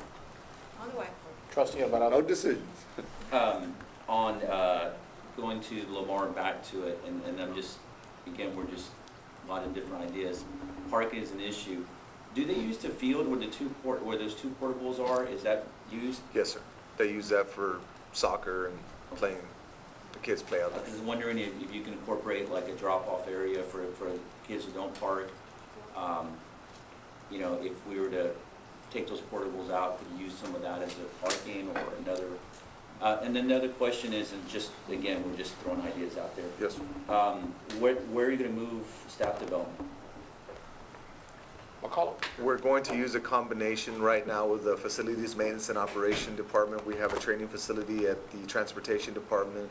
We have the boardroom, and then a combination of campuses. And that I we guess, could I use. guess where I'm going with this, and to, you know, I'm not sold on Wilson, but I hear you, I'm being open to it. But I like where you're going with that, though, is if there is a facility that's open, then we need to consolidate staff development with our administration building. I mean, you know, to me, if this makes sense, if we're able to figure out where we can move, because if we're just moving staff development, it's still not a permanent fix. We're kind of just kicking the bucket again down the road. So maybe we gotta figure out. And you move administration and you sell this to Parks and Rec. Thank Oh, you. No, and I'm fine I've with been that. saying that 'cause for years, Yeah. but that's not a bad And you have a idea. Central Park in the middle of McAllen. I hear you. I think we're all on the same page. It just, if we can find a creative, you know, we have some properties we can look at, we can maybe trade. And back in the day, we looked at where the library is, or the Kroger, right? Kmart. And we looked at Kmart. Kmart. Kmart, that And the would've city been beat us to it, right? But those are the type of things we're looking at for administration. I know it's not, people don't like to do it, but, you know, having public meetings in this, it's not conducive sometimes. We have an overflow. Were you on the board when we had the Southwestern Bell building on 10th Street? Yep. That was an option. Were you too. here? Were you Yeah, I here? was on. What about the EGB on South Tenth? HEB in South Tenth would be ideal for administration. It's not for sale? Not for sale. It's always for sale. Not for Jim sale. Collins over there. So We're that's on the whiteboarding, whiteboard. Mr. Finney, you don't have to exit out. Again, this is Yes, just a sir. thought, because a lot of, that other suggestion will have to be in play. At the REIT? I think if we're gonna bring that into a conversation, once we get some preliminary as to what it would require to do the science labs and any update in the parking, if Wilson were to be the new, suggested, ID that we really need to get the families involved very early on and what they might need there, to see if it's even feasible. Yeah. And the staff definitely, which is, because, you know, there could be some significant things there that may not put them in a better place. Right, and that's something that we'll definitely consider, but as we've researched it, we believe that the best solution right now would be to leave the diploma year program along with options where it's at and do the things we've talked about. And it's a great idea we hadn't thought about with regard to making Wilson staff development and central staff as an option. But we do believe that the Lamar Academy at this point right now has a legacy of and has this aura to it that we believe we can leverage as we get deeper into the competition. And by reducing that staff development from there, we can make it even stronger. And after we fence it, we can make it even safer. And it's a prime location right off of 10th to showcase one of our flagships. I totally agree. I mean, you know, Wilson would make sense because it's proximity. Right. But if we decide not to sell it, that would be a good place for the staff to be now. Yes, sir. Mr. Pettis, can you zoom out a bit of that map? Yeah. Just zoom A out. lot easier Bigger. for Well, There it is, yeah. I have a question. for everybody there. Well, go back, Too far. It's easy if you look at, There is a plan on the books right now with the city to route some parking through the, I have a the question area real that we quick. have Where right do now. the kids park in the back, I'm right? sorry, Mr. Sutton, what would you say? We're looking Just at a- aligning the entrance and the exit Where? and possibly taking some of At the Lamar. islands out Can from you the show us on parking the area. map? Can you Zoom in, zoom in if you could? Lamar, parking. If you see the entrance right here off of Jasmine, where you drive in and then you have to go to the right, Right. Or left? we'd like to eliminate those 4 parking spaces and recreate them on the other side Yeah. and align the entrance there. And then the exit would be further up Is that student parking? in between the last row All of student parking yeah. No. right Straight there. out. to where you just drive out. Right, Where do the straight teachers out. park? Because it's just creating a bottleneck with all the cars driving in and out. And I guess that's what I was saying, if we weren't using it, you can also add on to the parking lot. And- Well, the north of the portables currently Right, is used as a I understand. recreation area, but it's also the detention area okay. for that facility, for the drainage. Whiteboard. Chamber. I know there was a discussion that OLS wanted to close 11th Street in front of the conference room in Wilson. They were discussing the possibility of going to the city, so that may be part of our discussion with that issue. Is 11th Street the one that leads straight into the student Yes. parking lot? Yes, because see, they bought everything on the west side of on the left-hand side of the street, all of that now belongs to OLS. Mr. Pettis, can you take this the other Go way? up, yeah. Zoom in. And I know there's also been. No, Move it down. Now, move it up. Up, yeah. Keep going, keep going. No, the other way, the other way, the other up, the other up, the other up. There. Right there, that's perfect. And I also know that there's conversations that have taken place with swapping campuses with OLS. So they would take Wilson, and Wilson would take OLS. But if you're gonna repurpose it, that could be a situation where you would have less space to occupy. Let them have Wilson and you take the Can you move that OLS. main orange building to your left? That's also another whiteboard idea. So especially if we're allowed to trade if they're of equal value. Sure. That's awesome. That makes sense. And if they close 11th Street, well, now you've got a huge campus there. Yeah. But that's a discussion I know they've had with the city, but I don't know how far of it. That's So awesome. we would have to agree with But it. then they might steal our. It's not a bad idea. Yeah, I mean, why would you give them leverage to take our kids? Then we'll run No, back you there. swap campuses, so they can't have any more kids. And it's not like they're not having declining enrollment also. So you're So- saying, okay, walk me through it. They would take over Wilson, That was a discussion that Okay, was had a right, few years and- back, and then we would take over what? all of the OLS school campus Across the street from the church? from the church. Gotcha. Again, we're whiteboarding, Yes, sir. right? Yeah. Yes, sir. So, It's just ideas. There's an idea. We love as many Especially if they options have as equal possible. value and they meet both our needs. Can we go back to the parking lot? So, sorry, zoom in. Okay, so where do teachers park now? On the front, Right down there. Side. and on the other side behind by the staff development. So is there any time that certain parking lots or parking spaces are reserved for staff development? They just park wherever. No, sir. Park everywhere. So, so at the end of the day, if there's no meetings going on, how many empty parking spaces do we have? Not Do we know? many. Not many. It's full. So So when I teachers like, park there, Yeah. they gotta go park I like moving overflow. staff development out there. And a lot of teachers Yeah, are already no doubt. parking on the side of OLS. let's just make the whole thing. a So, campus so a we were to campus. take staff development Yeah, out, we don't that add makes parking sense. spaces, right? Yes. I would say this. We don't, right, but there's no, we don't free up space because it's already full. Right. Okay, that was my question. Now, Dr. Gonzalez, Yes, staff, this to me is a low-hanging fruit. To do the security aspects to it and make the modifications, whether it's a science lab or classrooms to the staff development building, what time frame would you be looking at if you got a green light? Which we're not doing tonight because this is a workshop. That's gonna We freak would out have to go just back about the and money. put it on the drawing board and speak with our on-call architect and see how long it would take for the design and make sure that the infrastructure is there for the science lab needs.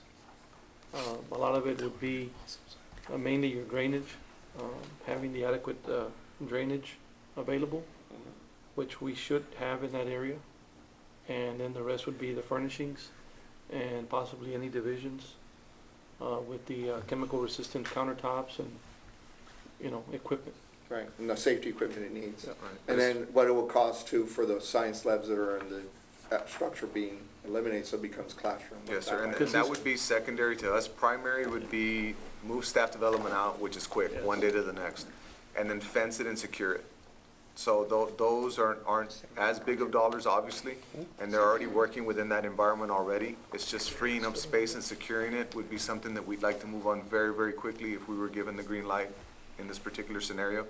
And then, Ruben's a pro at getting things done as fast as possible with regard to architects and And- design and everything else. And this is something that I think Ms. Aliceta had mentioned the last time, when you have that envelope already there, now it's just a matter of designing the inside of it, which would be a huge savings, and it would bring us back down to 3 instead of 4 buildings. Fantastic. That's not on And the then that whiteboard. parking lot could So- be There gated, wasn't that a could be whiteboard. the That's on teacher print, parking Papa.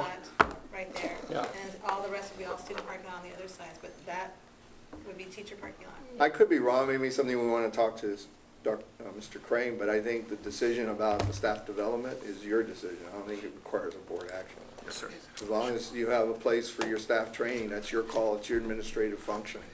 I don't think it requires board action. Let's double check with Mr. Crane. I think though, I'd like to, you know, you might be right on that, but, you know, decision like that, because there's a lot of cascade, I'd still bring it to the board. I mean, it's. For an empty building that's just for use for training of staff, I think Well, that's 'cause his call. Well, my question is, where are you gonna go to? You stepped out right now. Where are you gonna move it to? We're kicking down the can for staff development and administration. It's his call.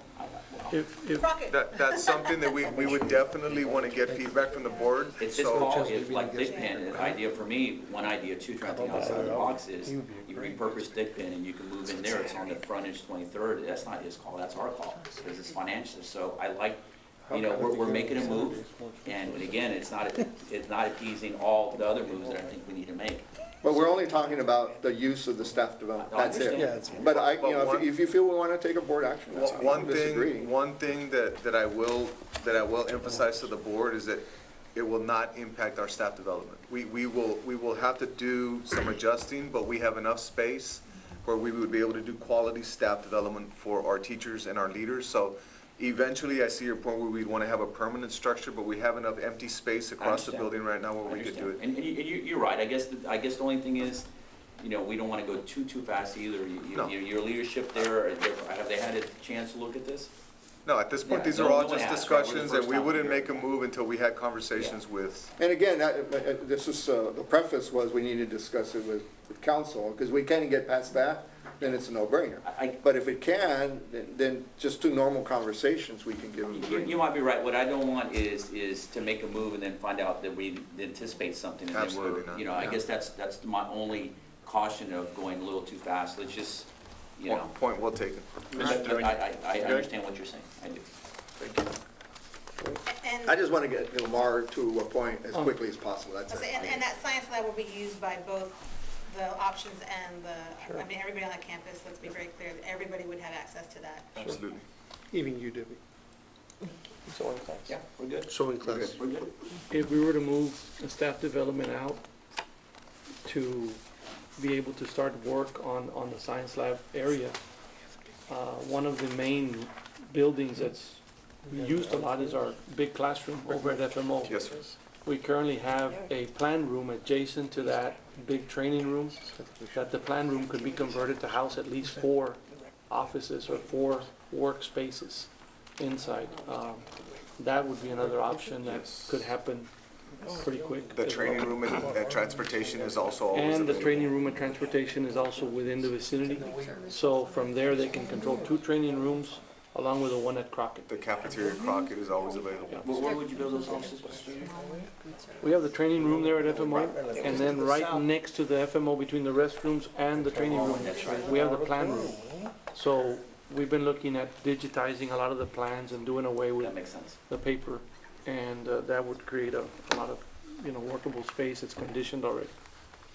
May I make a suggestion to take a 5-minute break so that we can stretch? This is the first of 2, right? Yes. You're going to 10? Sure. At least 10. You're But- crazy. Let's take a 5-minute, grab a sandwich. We have a deli tray. We have some fruit cups over there. Take 5 minutes. Thought you had a baseball game to go to tomorrow. No, that's on Friday. See,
Yes. at it one more time.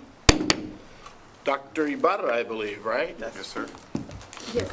So one of the options that we're exploring in order to increase enrollment and also to utilize our available classrooms at each of the elementary campuses is to offer a tuition-based pre-K program.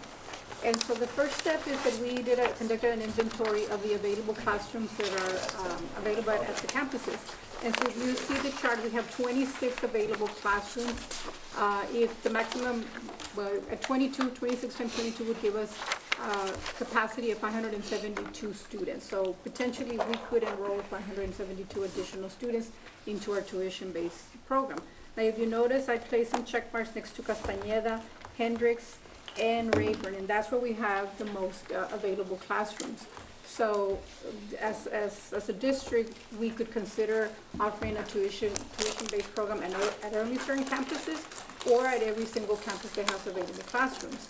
We Dr. also- Ibarra, Yes, at sir. Rayburn, you have no number listed. It's blank.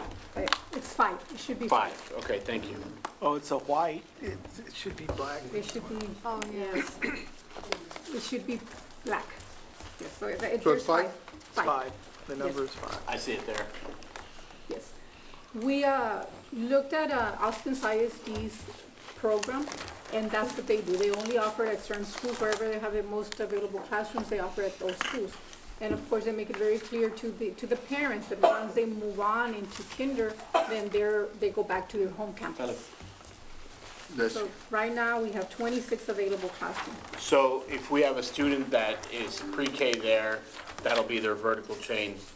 But that's again a decision that we would need to make. They either stay there or they go back to their home campus. Okay, thank you, ma'am. Yes. Next slide. So another consideration, of course, is staffing costs. So if we take, this is per classroom, 1 teacher and 1 aide, because the ratio for pre-K is 11:1. So if we want to keep, that's the same ratio that we currently have in all our pre-K classrooms, it would be 1 teacher and 1 aide. The average teacher cost with fringe benefits is about $60,000. For an aide is about $26,000. So that total comes out to $86,000 per classroom as far as staffing. Okay. And moving on, we also need to equip each of the classrooms with instructional materials, with technology and with furniture. So here we have a breakdown of what we currently have in each of our classrooms, and it comes out to approximately $36,000 Per classroom. per classroom. That's correct, sir. How much of that furniture do we have in these rooms that are not being used? We would need to conduct an inventory of what we currently have. So it could be less than It could be less. This would be if we had to equip at 100%. But I don't think that's furniture, I think that's more programs that we use, like, if I'm looking Curriculum? at Gateway, if I'm looking at the TC materials. Yeah, but There's like a the list. iPads we could have some of that that's not being used now. Right, I'm sure we have surplus iPads and iPad minis around. Yes. This would be the maximum. It could be less depending on how many iPads we have available. We do have a few. I did reach out to Ann Vega, and so we do have about 200 currently that are available. We do have some of the furniture that we could probably pull from warehouse. What happens is when as they close the classrooms, then they send the furniture to warehouse. So this cost could potentially be less. But This would be the worst max. case scenario. This would be worst case scenario, exactly. So you're up to 4 million now. So moving on, what I'm going to show you here is the investment per classroom year 1 and then moving forward, because it does change. Year 1, you have here the totals for staffing is $86,000, the furniture, equipment, instructional resources, $36,000. And then we also have to include meals, because these students would not qualify for meals, for meal reimbursement, or the district would not qualify for meal reimbursement. So we basically would have to pay food services for the meals. So our current pre-K kids, Those qualify, those would get reimbursed. These students would be tuition based. This would be for Oh, students, for students that do not meet the criteria. The criteria to qualify for pre-K is economically disadvantaged, which Right. is 90% of our students, Right. or limited English proficient. Those are the two main ones. They can also be children of military, family, foster care. There's 5 criteria. So the total investment per classroom in year 1 would be $139,400. However, moving forward, we would no longer need to invest in furniture, equipment, and instructional resources. So the cost would come down to $103,400 per classroom. So you can see a From year difference there. two forward. Yes, that's correct. So we're looking at investing 139,400. What are we looking at Per class. per? 3 what- million and change. It's coming. So, yes, I'm getting it. So the next slide, this is the proposed tuition. Again, this is only the number could go higher or could go lower depending on what you advise us to do. So we are proposing to charge $5,850 for the year, For the year. right? So the parents would have the option of When's the last paying time you had a monthly, kid? That's what it costs. or 5 semesters, 2,925, or monthly, and divided into 9 months. Stop real quick. Doc, how much do you pay a month $530 per kid. per kid? And how many kids do you have Right now, going to that program? Two. Two. And that's another thing too. But I is- can leave them there till 6, so that's a perk. I leave them till 6:15. No, I'm just, No, but you can. I could. And thanks to this. CPS? So this is a certified teacher I've got that instructions call going on. before.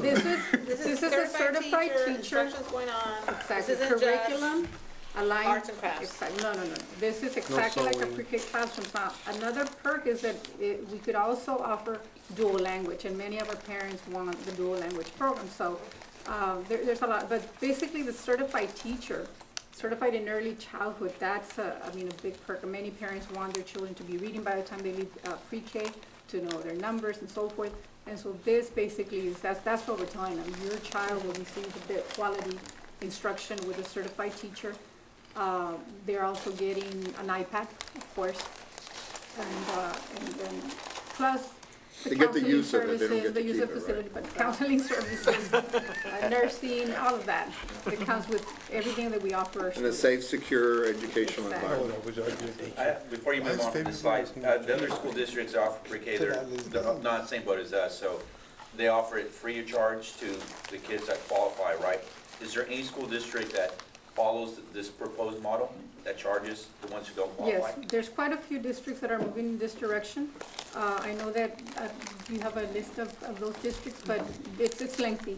Well, that list was of the maximum tuition, but, yeah, a lot of them in the Dallas area, in some of the bigger cities are doing the tuition supported. Supported, is there anybody doing tuition supported here, local, or, I see commercials all the time in neighboring districts going to a universal pre-K. Are they? Free of charge. Is it free of charge? No, they're Yeah. free. I think the one over there charges. Yeah. Which one? The purple and white one over there, That's what I was Okay. asking. They charge? They Really? charge. They charge? I thought that was non-charge. Do we know? didn't we talk about that? We looked at locals, everyone that we saw charged. But that Yeah. was the maximum, remember? The list was the maximum the school districts can charge. It wasn't the list of the It ones wasn't that- literally what they charged. She said it, right? Okay, It so we need to wasn't- research that? Yeah.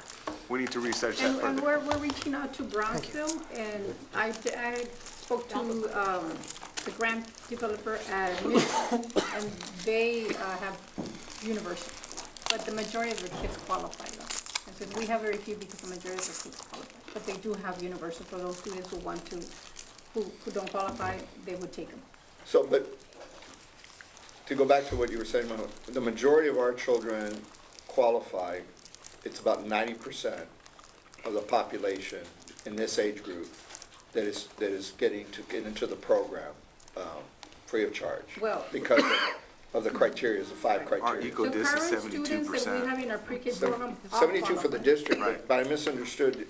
Where did the 90 come? 90% of the students in pre-K are economically disadvantaged. Okay, 90%. economically disadvantaged. 100% have to qualify in order to be in the They're program. limited as proficient, but not The eco majority are dish or economically military. Or, yeah. disadvantaged. Then the next misunderstood. group is limited English proficient, and then, of course, military family or foster care. The I guess majority are, my question was more for the child that doesn't qualify for whichever. Where are they going to right now? Are they going to IDEA? Does IDEA offer something like this? No, That's- they're either going to private or they're staying home. daycare, Yeah, I guess, and that's what I'm trying to figure out, where that 650, because when I first see it too, I had the same, that's a lot, but it might not be a lot, right? So I guess I just need something to compare it, and I'm not looking for the kid that qualifies, right, for the one like Dr. Gonzalez who doesn't.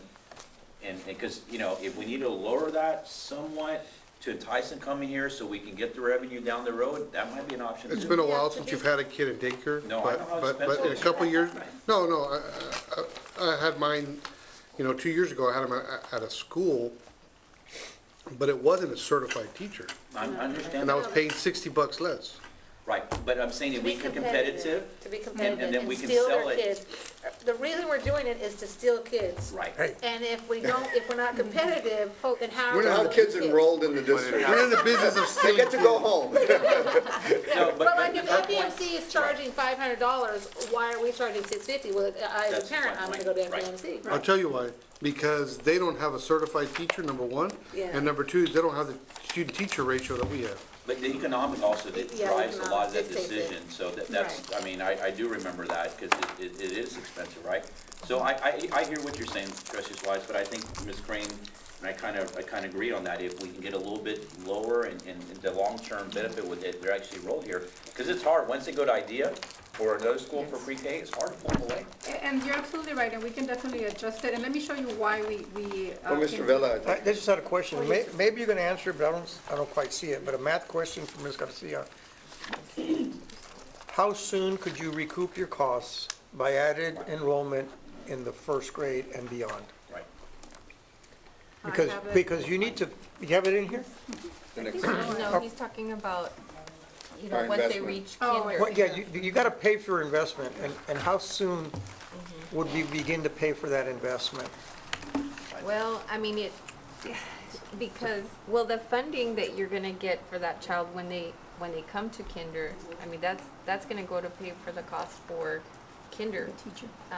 But of course, when you have, a larger number of students overall, your cost per student goes down. Goes down? So, And you're not gonna start off, but you're gonna ramp up the expenses, and at some point you'll level off, and then you Right. begin to come back, and you'll cross that expense line again, so now you're in the profit area. How soon, do you have any idea when those lines will cross? no, not at this point. I mean, it's difficult to tell because, first of all, we don't have a basis to identify how many of those students would we retain. So what we could do is we could benchmark districts that have done this before and then get their retention rates and then project it based off of that. But you can make your assumptions based on different models at different percentages. Well, I mean, for state funding, I Because, and our decision to go or not go, if you recoup your investment in beyond 7 years, it's probably not a good investment. But if you, the shorter of those 7 years that you recoup your investment, it becomes a better investment. like third or fourth grades, as an example. So, plus that- or minus. That's a good point. Yeah, Your payback, Yeah. that's what you're looking for. yeah, and if you do 2.5, 3 years, well, then it's a no-brainer. And another thing too, Mr. Vela, to your point is, maybe we pilot this next year at a school and just to try and see. Right. yeah. Oh, is that what you're get? suggesting? We're kind of, that's kind of where we're headed. We've got some options, like low, where we can start with a low risk Right. first year and then grow the program depending on the success rate. Just something to think about, you probably already have it in there, but policy-wise, if a child starts in one school, they get to stay in that school, that vertical team. So would we have to fix the policy to where, like, if you're zoned to, Bettis, but you start over here at this kindergarten's, other pre-kinder program, do you stay in that pre-kinder, or can you jump back over to where you are, or, I mean, just things to think about policy-wise down the road. Yeah. I guess, yeah, Because because where they live will determine their path. Yeah. But for purposes of what we're trying to do with this program, there has to be an understanding that you may be at this school, but you te pertenece acá. I mean, this is where you really Yeah, because go. once you transfer, like, if I don't really belong to Bettis, but I transferred there, well, now I get to go Bettis, Morris, and Yeah. Akai, and you don't get to kick me out, because we have policy that, once I'm there, so just something to think Yes. about. So I just got a text from Mr. Alizeda. He'd like for you to call her Trustee Alizeda. Great. She's married. She's married to Mr. Alizeda, Okay, Judge thank you, sir. Alizeda. Just on this proposed amount of tuition, is this recoup our investment, or is this a number? Yes, that- in year 2. Okay. Right. So let me go ahead and go over year 1, projected revenue and expenditures, year 1. And this is again, based on 20 students. So if we, the tuition that we would generate in a per classroom of 20 students, it would be 117,000. However, then the expenditures would kick in a salary of 86,000, furniture and curriculum 36,000, and then meals 17,400. So the balance would be negative 22,400. So that would be the investment from the district kicking in from local funds. And so you multiply that by the number of classrooms. So I gave you their different scenarios, 10 classrooms, 15 classrooms. This would be the investment coming from the district that we're not generating from tuition. Moving forward into year 2, that changes a little bit because we no longer have the furniture and curriculum to purchase. So that's already taken care of. So now we're only taking the 86,000 and 17,400. So that's actually leaving us a balance of 13,600 per classroom. And so again, you do the math, if we have 10 classrooms, then we would be generating 136,000 in additional revenue.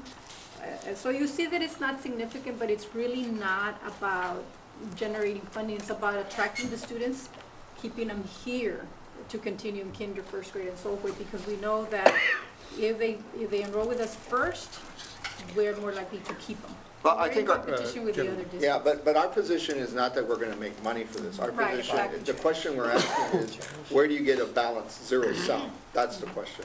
And based on what you're saying here, it looks like you have to multiply that by 2. It's minimum, you're really 3 years is where you get it, because if you go back, for 10 classes, it's 224,000 in the red for the district. In year one. And then in year 2, you're making 136, so then presumably it's another 136 the third year, right? Yeah. And so that brings you to 260, 272, right? That gets you back to your, that now puts you over the 224. So it looks like it's going into year 3, Year three. which is what Mr. Vela was, Trustee Vela was saying. Right. When do you start? It looks like you probably answered it, at least preliminarily here. It's year 3 that you recruit. Trustee Suarez. Can we go back to year 1? Yes, sir. Do our neighboring districts, or close neighboring districts, have this option? That we know of? No, the tuition base. Tuition base? Yeah. We are going to continue to call, right now, the 2 districts that I heard of was Brownsville and Mission. Mission does not have, after discussion with them, they don't have tuition. Okay, so let's assume that we could get at least 5 transfer students come in from our neighboring districts because they don't offer it and they would like for their kids to be here. And those kids would stay here 1 additional year. How much do we get per kid a year? It would be Right. 5760 roughly from the state, so it's 28,800 for, Per kid?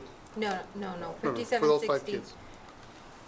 for Five one students. child, for So I 1 think year of average daily. for attendance. marketing purposes too, And that's the Times key, is the 5. ADA.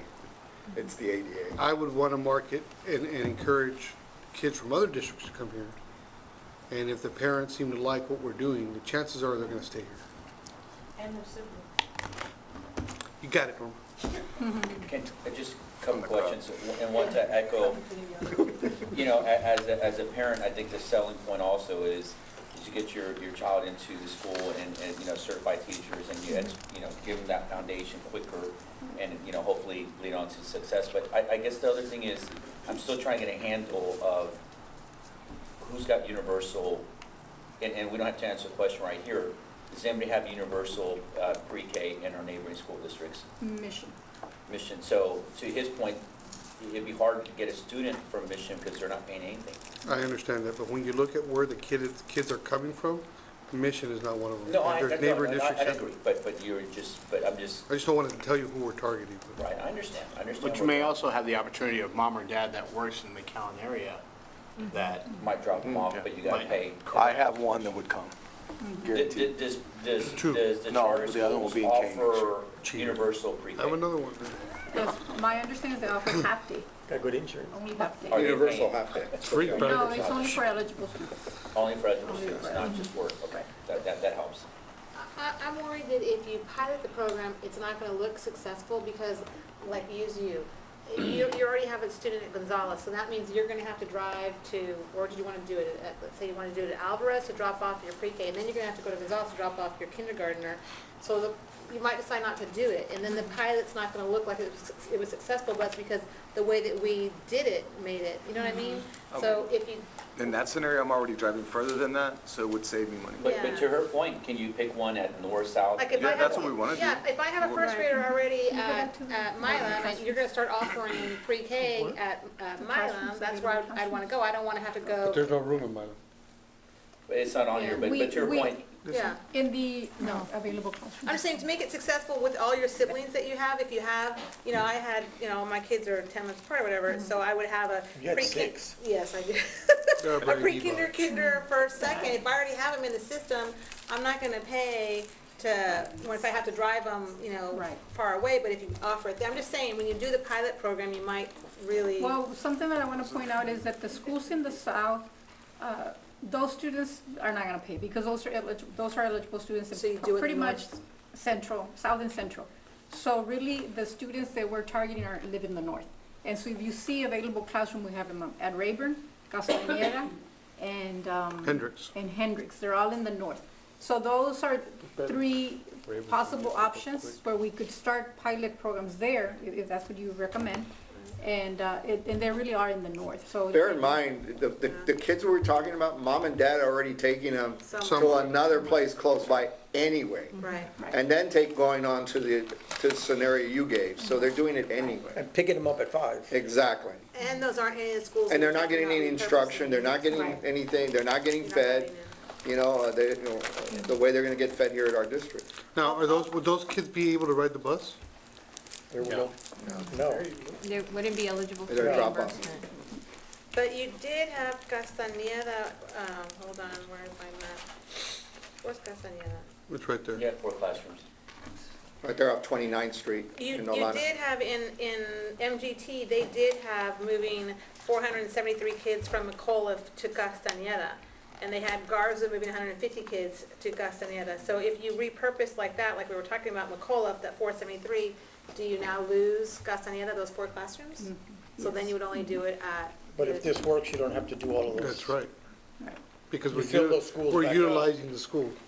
Well, that's only 4 classrooms. But remember, the thought is, and we're still waiting for the 4 times 20. administration, Crazy. we're gonna be grouping the ones we're gonna start with. So we may not make that move in the first year or two, I see what you're saying. because we wanna see if it works, and if it does, then we leave McAuliffe alone. I see what you're saying. And we may have. Because we're not gonna do a Use cascade some across the kids, district yeah. at one time. We may have more available classrooms. What's happening is that as classrooms become available, the principals give them to the counselors, to instructional coach and so forth. So we probably could find, 5, 6 more classrooms within those 3 schools. That's what they have available right now, not using it as anything, basically. But the reality, the way I'm seeing this, we refer to it as pilot, and that's fine.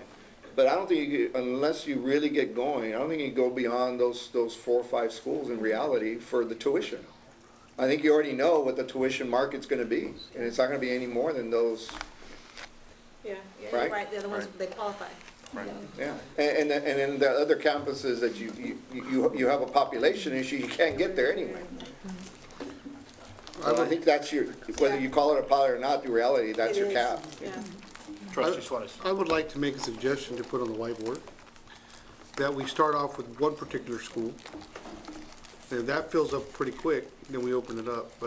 And I think since Rayburn has the most space and is centrally located to, Yeah, it's right off the street, Work. right there, yeah. Easy.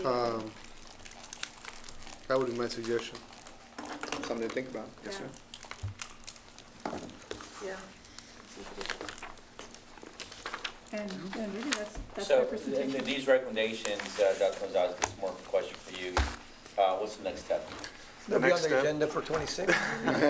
We want to sit down as an administration and go through our notes and study them, and then come back and do a report with regard to what our findings are and what we would recommend moving forward, and they get direction from the And I board. agree from Mr. Trustee Vella, because at this point, there's not a whole lot of risk. I mean, we can go out there and market this, and if no one responds, what's our culpability to it? I mean, you know. Well, it all depends on what that report is and what the administration understood us. You know. No, I'm hearing, let's just say we decide to go move forward with it, open up, Trustee Swat said Rayburn, right? Open up Rayburn. And we try to get enrollment, you know, these schools have enrollment periods where you come and register for the next year. Yes, sir. So we do that and we get to, you know, July and we have no kids, well, then we just, you know, we kind No, of, it's gonna fill up like this. well, I'm hoping so. But what, I'm just saying worst case scenario, there's not a whole lot of, what you said earlier in the meeting is, this is low hanging fruit. I think we gotta proceed and you gotta go quickly, go quickly. Yes, sir. And like it was suggested from the peanut gallery, also, if you have, if you put your child at Rayburn and you already have a first grader at Milam, you might take them out of Milam and put them in Rayburn. And there's room there. So it might help with the overcrowding at the other schools. That's a So good point. Very good suggestion. I love the glasses. But Dr. Ibarra, how do you feel about this? I mean, what's Do you really like Ms. Aliza's glasses? Yes, I love the classes. Good answer. No, I think it's a good plan because again, we're competing for students and this is a great way to bring them in as early as possible. And I think once they're in, I mean, providing quality instruction, a great curriculum, technology. And the educational side supports the earlier they come in and they get a head Yes, start. exactly. Once they're here, they don't need, but you see, if we don't get them here, if we're not the first ones to get them here, then again, other schools That's fine. other districts are driving. Now, playing devil's advocate, we had the discussion of commingling middle school and high school. What if we get a parent that says, I don't want my 3-year-old to be around a 10-year-old It's not 3-year-old, it's 4-year-olds. or 4-year-old? It's pre-K, but there's pre-K now. They're already commingled. They're already, Okay. One of the things that we do at the elementaries, we already separate them. You have your kinder wing, and so really they don't Right. commingle with the rest of the students. Okay. They're very sheltered. but they're already on the campuses and that's allowed by Yeah, the pre-K state is and already there. it's already happened. Just Every Cool. campus. One more Good question. throwing that out there. One more question. Are tuition-based kids in one particular classroom versus non-tuition-based? No, they're kids? No, you have to mix them. Okay, so, well, the reason why I'm asking is if they want to be taught bilingual, then what happens? Or dual language. Or dual language, I mean. I think it's happening already, isn't it? Well, No. we have bilingual classrooms. That's a requirement, of course, for English language learners. The majority of our classrooms in pre-K are bilingual classrooms. What we could do this is offer. Well, there's two dual- classes. There's a, Dual language. You're talking about the two-way dual language program. right. We That would haven't, be a great marketing tool as well. we haven't. Well, that's what I thought we have- were have talking to about. decide. Well, it's either bilingual or all English or dual language. I kind of like These the, students I would like be all in. the, I like the one you just said. We were thinking early exit in our initial thinking, but if we want to consider a two-way dual language program, that would be something that we I could think- market I even think- more. But isn't there, you know, the pre-K I think way, that has value. Yes. in order for you to get into the program right now, it's either Spanish is your dominant language or your economic Or military, or military. or homeless. But how many English only to Trustee Swada's point, and I don't know this answer, so I'm asking. Well, look, there's one Pre-K. elementary school that I know of that has the bilingual, and then the other class is not bilingual. It's all English. Is So that- all is the that pre-K? students- Yeah, pre-K, so that's why I'm asking. Oh, So, that's a good point. so I enroll my Right, right. kid, who decides what class he goes to? It's a language of instruction. The home language survey that they fill out, But- they have to qualify. No. If I'm paying tuition, Oh, I okay. understand. It's- okay, and I pay tuition, and say, okay, which class is my kid gonna go in? Is he going You under? have your choice. If we choose to do a two-way dual language program, then we're gonna have bilingual pairs. We're gonna have a native English speaker and pair them up with a You're native. automatically I gonna will mix them send my up. kid That's to why that that's a school. better So idea. that's how. That's They why work I'm on asking. Spanish. Yeah, Yeah. and not learn just reading with and writing. this, but across the board is what he suggested. I love that idea. I love the Good idea. idea. I mean, that's a great marketing tool too. So then that narrows down An our added value. options of elementaries and looking at the Added two-way dual language schools. And it's really not competing because we're providing enhanced educational opportunities. I could sue. That's it. And that's right, that's the I'm writing that down right now. And that was something that Dallas ISD considered in setting their tuition rates, and because they also have partnerships with the community daycares, they didn't want to compete with them. So they set it a little bit higher. We're at another level, Papa. There's an elephant in the room we haven't gotten to. Right. The- Oh, go ahead. There may be two elephants. I don't know if we're thinking the same, but more often than we are. We need a recommendation about how populations are coming and going in these campuses. And we haven't, unless that's another workshop we're gonna talk about, MGT has a lot of suggestions about that going forward. Saturday's open on the calendar. But we really, and really for purposes of cost and all of that, you know, it doesn't, I don't think require a whole lot, but we do need to, you know, for one, you know, we can't continue to allow folks moving in that don't belong to that school, especially the ones that are way beyond capacity, to continue to be I agree, allowed in. 155. But we need something from the administration about how you're gonna alleviate that. And more importantly, how you're gonna provide direction to your staff, because even though there was a moratorium on a couple of these campuses, principals still were allowing people in, even though they were specifically directed by the superintendent, not us, to stop doing it. See, at this point, the double-edged sword on it is we don't want to turn kids away because our enrollment is decreasing. So what we were doing is making the exception to say if we had room in that particular grade level, then we were letting kids in. But if we decide to say, not even that being an exception, so even if you have room in second grade, because your numbers are low in that particular grade, we're not going to allow it, and we all agree to hold steady to that, then that can happen tomorrow. So you're saying when we get phone calls from parents that we say, hey, that's something as a board, we're giving you direction, that we support that? Because I hear you, because, you know, we do get those phone calls from parents that, you know, hey, why don't you let me in, or what have you, but to your thing, that I don't like adding it, even if you're still adding capacity to the lunchroom, to PEs and all Yes. that. Well, so- and the other thing is, that us 7 of us need to be confident that our kids can go to any school and have the Exactly. same education. Absolutely. Exactly. I don't believe, you Mine know, went I to can put Crockett. it, yeah, I mean, my kid goes to Garza, I have one at Fossum, I have one that'll be going to Rowe. I'm confident that she goes to any 3 high schools or any elementary, she's getting the same education she's getting. And if we as a board don't believe that, then we got issues. Now, it could be that one particular campus is doing better, then we need to figure out what they're doing and implement that in other campuses. But as a whole, I'm proud to say that wherever your kid goes in McAllen ISD, I'm confident in saying that they're getting a great education. In fact, when, you know, I stopped getting the calls, but the first few years, that's exactly what I'd say. My child went to a Crockett and got a great education, and as far as I'm concerned, they're all good. So you just have to decide, is that what you want for your child? I went to Travis. There you go. What's the second elephant in the room? Gonzalez, at our other. Well, I was trying to avoid names, but Oh, well, I don't want to go name calling. Well, because at the last workshop, we kind of talked about using that property that we have over, Oh, different elephant. on McCall. Oh, elementary school 6 Yeah. land? And in speaking to different constituents out there that know real estate, know all that, they said that I was totally off on that idea, that we should never use that property, because that property has value, the front part of it commercial and the back part residential. We should sell that property, collect the ad valorem taxes on it, and the Gonzalez footprint is big enough to add an addition onto it.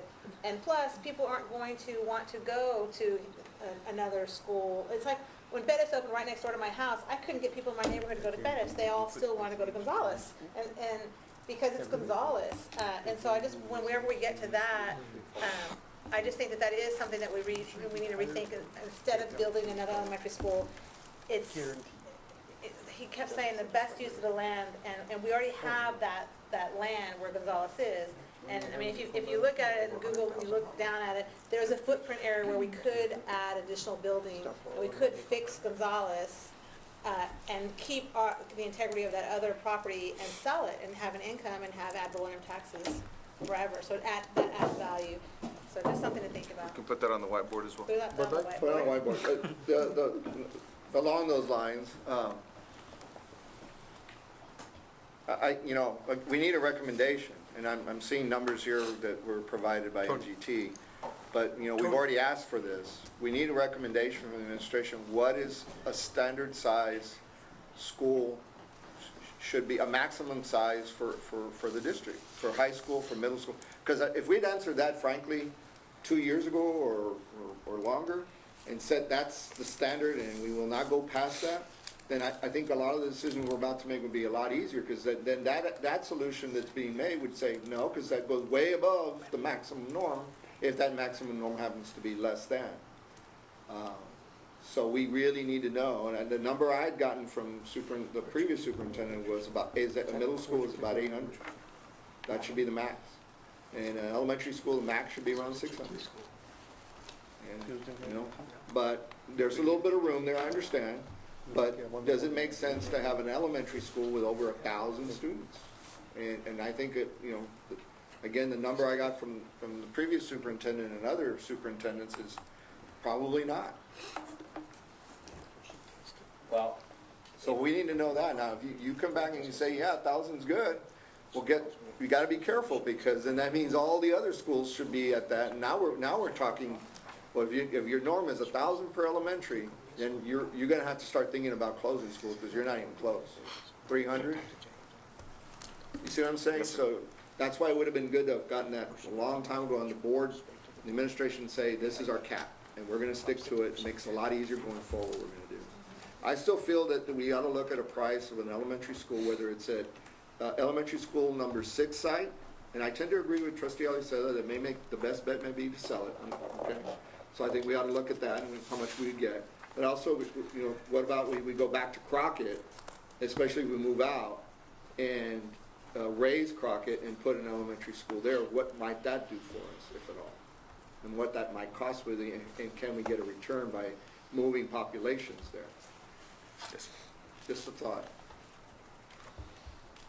All right, moving on with our enrollment versus K through 12 capacity. Is this to be discussed tonight? That's a handout for your, For your information only. yeah, just before we go, just one comment though, that I was reviewing this, the data, we do have some schools, you know, that are way over capacity in the middle school.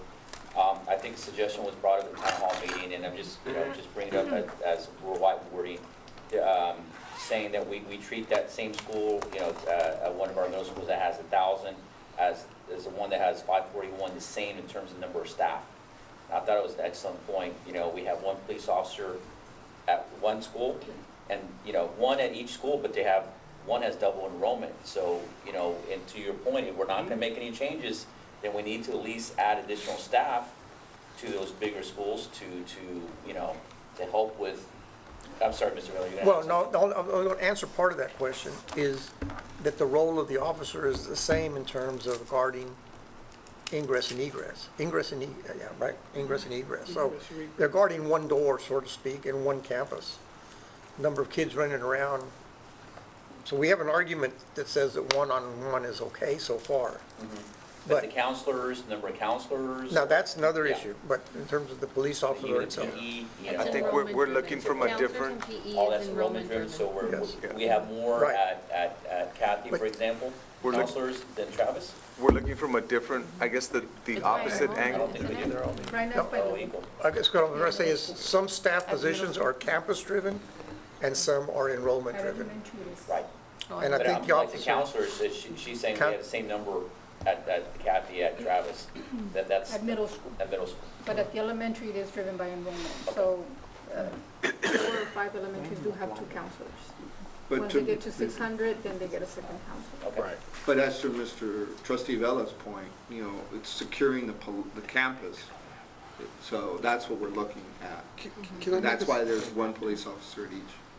Can I make a suggestion, and only because you talked about this, and I know last year I made this comment. If an elementary school has 560 kids, you limit them to 1 counselor. If a school has 600 kids, you give them 2 counselors. What happens if the school with 400 kids has a higher demand or has more kids that need counselors? Then what? Well, that's what. Because I know a certain campus that has, you know, more special needs than another, but they're limited because they don't meet that threshold. So when do we evaluate that? We have been evaluating with Dr. De Hoyos and looking at other options, like maybe sharing a 0.5 between campuses that are kind of at that threshold, 0.5, 0.5.